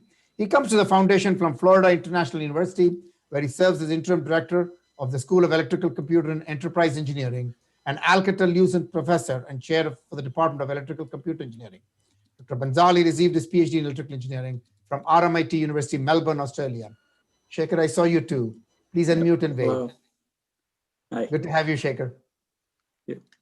Stephen Goldstein joined NSF as a Division Director for the Division of Earth Sciences in the Directorate for Geosciences on September 11, 2020. Dr. Goldstein comes to the foundation from Columbia University, where he serves as Higgins Professor of Earth and Environmental Sciences in the Department of Earth and Environmental Sciences and Associate Director for the Lamont Doherty Earth Observatory in the Division of Geochemistry. Dr. Goldstein received his PhD from Columbia University. Steve, are you there? Please unmute and wave. Yes, I'm here. I'm very excited to be here. Thank you very much. Thank you, Steve. Wonderful to have you. Peggy Gartner was appointed the Deputy Office Head in the Office of Information and Resource Management on September 8, 2020. Mrs. Gartner previously served as Division Director for the Division of Administrative Services and Deputy Division Director in the Division of Administrative Services in OIRM. Mrs. Gartner joined NSF in 2000 as a Division of Administrative Services Section Head for Design and Publishing and has served in positions of increasing responsibility since then. Ms. Gartner has a master's degree from the University of Virginia. Peggy, please unmute. Hello. Thank you, Peg. Thank you. Wonderful to see you. Alexandra Eisern was appointed as a Deputy Assistant Director, again Dad, in the Directorate for Geosciences on September 23, 2020. Dr. Eisern previously served as Section Head of Antarctic Sciences Section in the Office of Polar Program and Section Head in the Division of Earth Sciences. Dr. Eisern joined NSF in 2001 as a Program Director in Division of Ocean Sciences. She received her PhD from the Swiss Federal Institute of Technology, Zurich, Switzerland. Alex, please unmute and wave and say hello, please. Hello. Thank you, Alex. Good to have you here. Maren William was appointed the Division Director of the Division of Administrative Services in the Office of Information and Resource Management on December 6, 2020, newly minted after previously serving as Deputy Division Director. Ms. Williams joined NSF in 2019 from the U.S. Patent and Trademark Office, where she serves as a Deputy Director of its Office of Administrative Services, as a Juris Doctor from the Creighton University School of Law. Maren, please unmute and say hello. Hello. Thank you, Maren. Good to have you here. Okay, now from people who have joined, it is with mixed feelings, and I would say a sad note for NSF. I'm announcing that our General Counsel, Larry Rudolph, has decided to retire on January 2nd, 2021. Larry came to the foundation from the Department of Energy in 1988 to serve in the Office of the General Counsel, was subsequently appointed as a Deputy General Counsel, and became Acting General Counsel in January 1993. During the period 1993 to 1995, Larry served as both Acting General Counsel and Deputy General Counsel. After a nationwide search, Dr. Neil Lane appointed Larry NSF's General Counsel in 1995. Since that time, Larry has served 6 directors with great distinction. Wow. His savvy advice, judgment, and guidance has served NSF and all in the agency extremely well. Larry received the Presidential Rank Award for Meritorious Service in 1997 and the Presidential Rank Award for Distinguished Service in 2002 from 2 different US presidents. Larry's work and dedication in significantly and profoundly shaping US law and policy in Antarctica, representing NSF and the United States, is well known and spans decades. In particular, he has served as a key senior member of the United States delegation to the Antarctic Treaty consultative meetings and was a chief architect of many Antarctic treaty agreements and policies. He is widely considered a senior statesman in that critical forum. The Department of State has relied heavily on Larry's deep expertise and his impact on the science enterprise, human activity in the region, and general governance matters related to the Antarctic continent will be felt for many years to come. Indeed, his dedication to that work remains unmatched. Larry's performance throughout his tenure at NSF has been simply exemplary, and we owe him a debt of gratitude for his exceptional leadership at NSF and especially within the legal community. Of all his fine attributes, we will miss him most that his wisdom and well-conceived advice on the complex issues we face each day. We will sorely miss Larry's presence at NSF and here at the board, and we wish him well in his future endeavors. Larry, thank you for your wonderful years of service. I'm deeply grateful. We are deeply grateful at NSF and at NSB. Thank you, my friend. Larry, please unmute and say hello. Well, I'll say hello, but I also have to take this opportunity because I never miss a stage to say a few remarks. So I just have a couple minutes, and if I can impose on Jerry Richmond to do so. First, thank you, Panch, for those kind and generous comments. By my estimate, this is the 100th National Science Board meeting that I've attended as NSF's General Counsel. Not that I was counting. And although it will be my last, I just want to say that spending the vast majority of my legal career at NSF has been truly special. As most of you already know, much of what makes NSF so extraordinary is the outstanding staff who work day in and day out to support the foundation. I have appreciated working with everyone at NSF for the past 32 years, and especially my staff, and it has been my pleasure to have contributed in some small way to the Foundation's growth and success over these many years. Thank you once again for allowing me this opportunity to work with you and to help the Foundation become what it has and will continue to be. And I certainly wish all of you the very best. Thank you.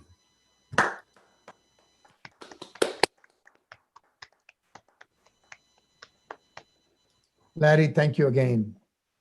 The last one, you already talked about that. I'm so happy that because he served as a liaison between NSB and NSF, Jim Hamus. And my final comments are for someone who is also retiring, Jim Hamus, who has been the liaison between the Office of the Director and the National Science Board for the past 6 years.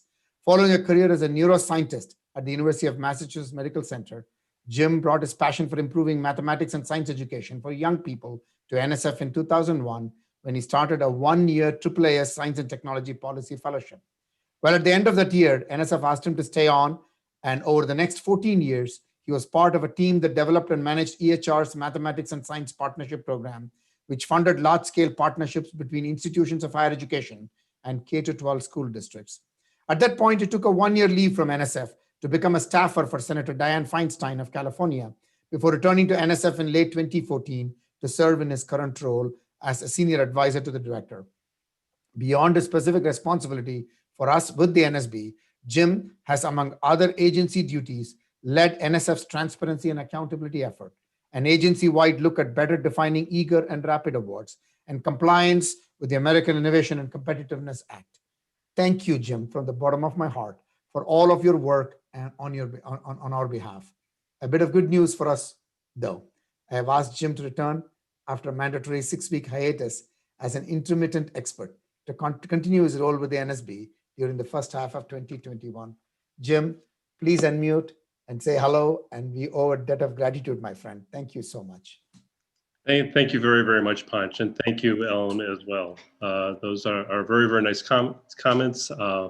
I've loved this last part of my career, sort of a capstone career, to take on this role in the Office of Director and to work especially with the colleagues in the National Science Board office. Certainly, our years, I think the last 2 years have been dream years of a great partnership between the National Science Board and NSF's management, and I hope that continues, and I look forward to helping a little bit in 2021. Thank you once again. And that concludes my report, Madam Chair. Over to you.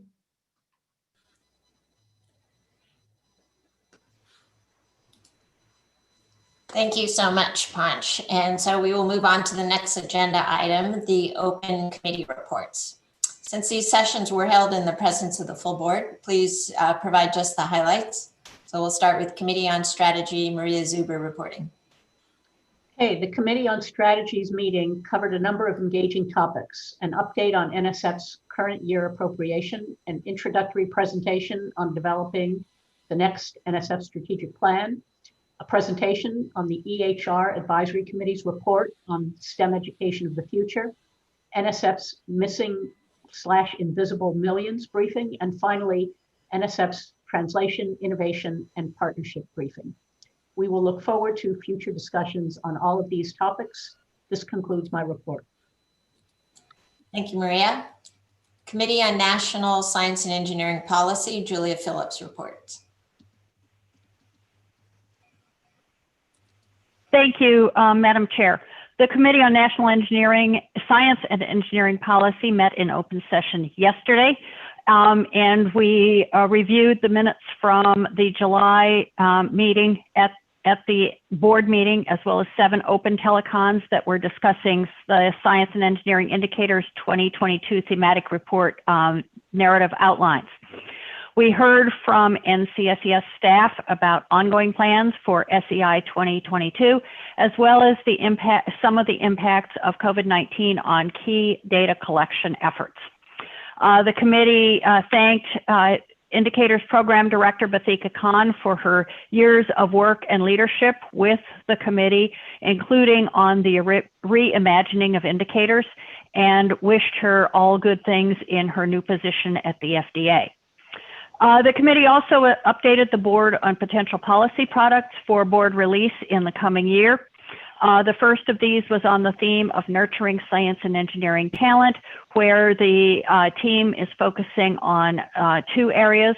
First, financial consideration for students pursuing a college education, and second, on fostering strong transitions from secondary to post-secondary education, as well as 2-year to 4-year post-secondary institutions.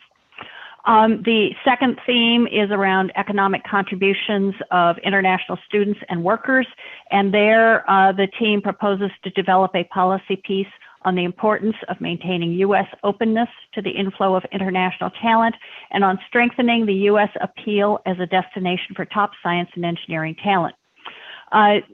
Committee plans for these products we plan for those products to have specific actionable recommendations. We will, of course, share drafts with the board for feedback early in the new year.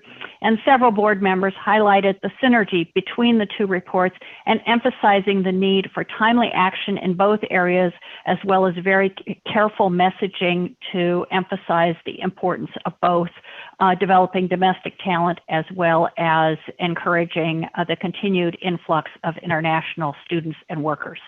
Madam Chair, this concludes my report. Thank you, Julia. Committee on Oversight, Steve Willard reports. Thank you. We had a meeting, which was an open meeting. We approved the minutes of our various meetings. Then Anila took us to the Merit Review Digest overview. There was a robust discussion of it, and the board approved the Merit Digest overview. We then had perhaps what was the highlight of the event, which was talking about broader impacts. And we had tremendously interesting presentations by Suzanne Iacono and Susan Reno. And we went over time because there was so much to discuss.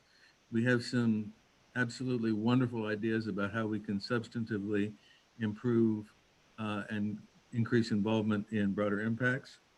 We enjoyed a report of the Inspector General and the Chief Financial Officer. We had tremendous work. We find that we have a very clean shop. For the 23rd year in a row, we have a clean audit opinion. And with congratulations, the meeting was ended about an hour and 30 minutes after it started. I yield the floor back to you.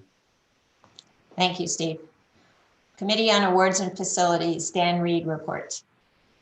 Thank you. During our open session, I shared with the full board that ANF had developed and adopted a new document that outlines the board's oversight responsibilities and plans for mid-scale research infrastructure. Also asked NSF to prepare for our February meeting a brief written context item related to the Gemini Observatory spending cap increase. Late in the day. Full details will be in the minutes. I can get this out. I know I can. This concludes my report. Back to you, Madam Chair. Thanks, Dan. And Committee on External Engagement, Jerry Richmond reports. The Committee on External Engagement met in an open session a few minutes ago. During our meeting, we showed NSB's new, really cool vision video, which EE members had suggested we create. Maria Zuber and Heather Wilson then discussed recommendations for NSB congressional engagement, followed by Suresh Babu, who's described a potential vision listening session with Tennessee stakeholders to build partnerships. Lastly, Kent and Dario and I highlighted ideas we have for continuing to raise visibility about issues the board believes are important, such as addressing missing millions, including development of an NSB media very strategic plan that lays out desired goals and metrics for success. I turn it back to you, Madam Chair. Thank you, Jerry. Our last agenda item is the approval of the board's overview to the 2019 Merit Review Digest. This was discussed during the Committee on Oversight session yesterday and is in your diligent board book. Do I hear a motion to approve the board's overview to the 2019 Merit Review Digest? So moved. So moved. And second. Second. There's a motion on the floor to approve the board's overview to the 2019 Merit Review Digest. Is there any discussion? All in favor? Aye. Aye. Aye. Any opposed? Thank you. The motion passes and the overview of the 2019 Merit Review Digest is accepted. As we come to the close of the meeting, I would also like to offer my thanks to Larry Rudolph on the news of his retirement. Thank you for your many years of service to NSF and NSB. And on behalf of the entire board, I wish you a well-deserved retirement. I'd like to thank everyone for their attendance and participation. A special thank you to all the external speakers who made time to join us. And a big congratulations to our 2020 NSF Waterman and NSB Honorary Award winners that we had the pleasure of celebrating with last night. As always, huge thank you to the board office team and Brad in particular for orchestrating our third successful Zoom board meeting. The appearance of an effortless meeting certainly takes a lot of effort. Is there any other business we need to address before we adjourn? Hearing none, I now adjourn this 470th meeting of the National Science Board. Happy holiday to all. Thank you very much. Thank you, everybody. Happy Well done, holidays. everybody. Happy holidays. Holidays. To everyone. Happy Stay safe. holidays. Happy holidays to all of you. So Bye-bye. long. Bye-bye. Thank you, Ellen. Bye. Thanks, everyone. Thanks, Ellen. Talk to you later. Ellen, thanks so much. See you next. Thank you. Hey,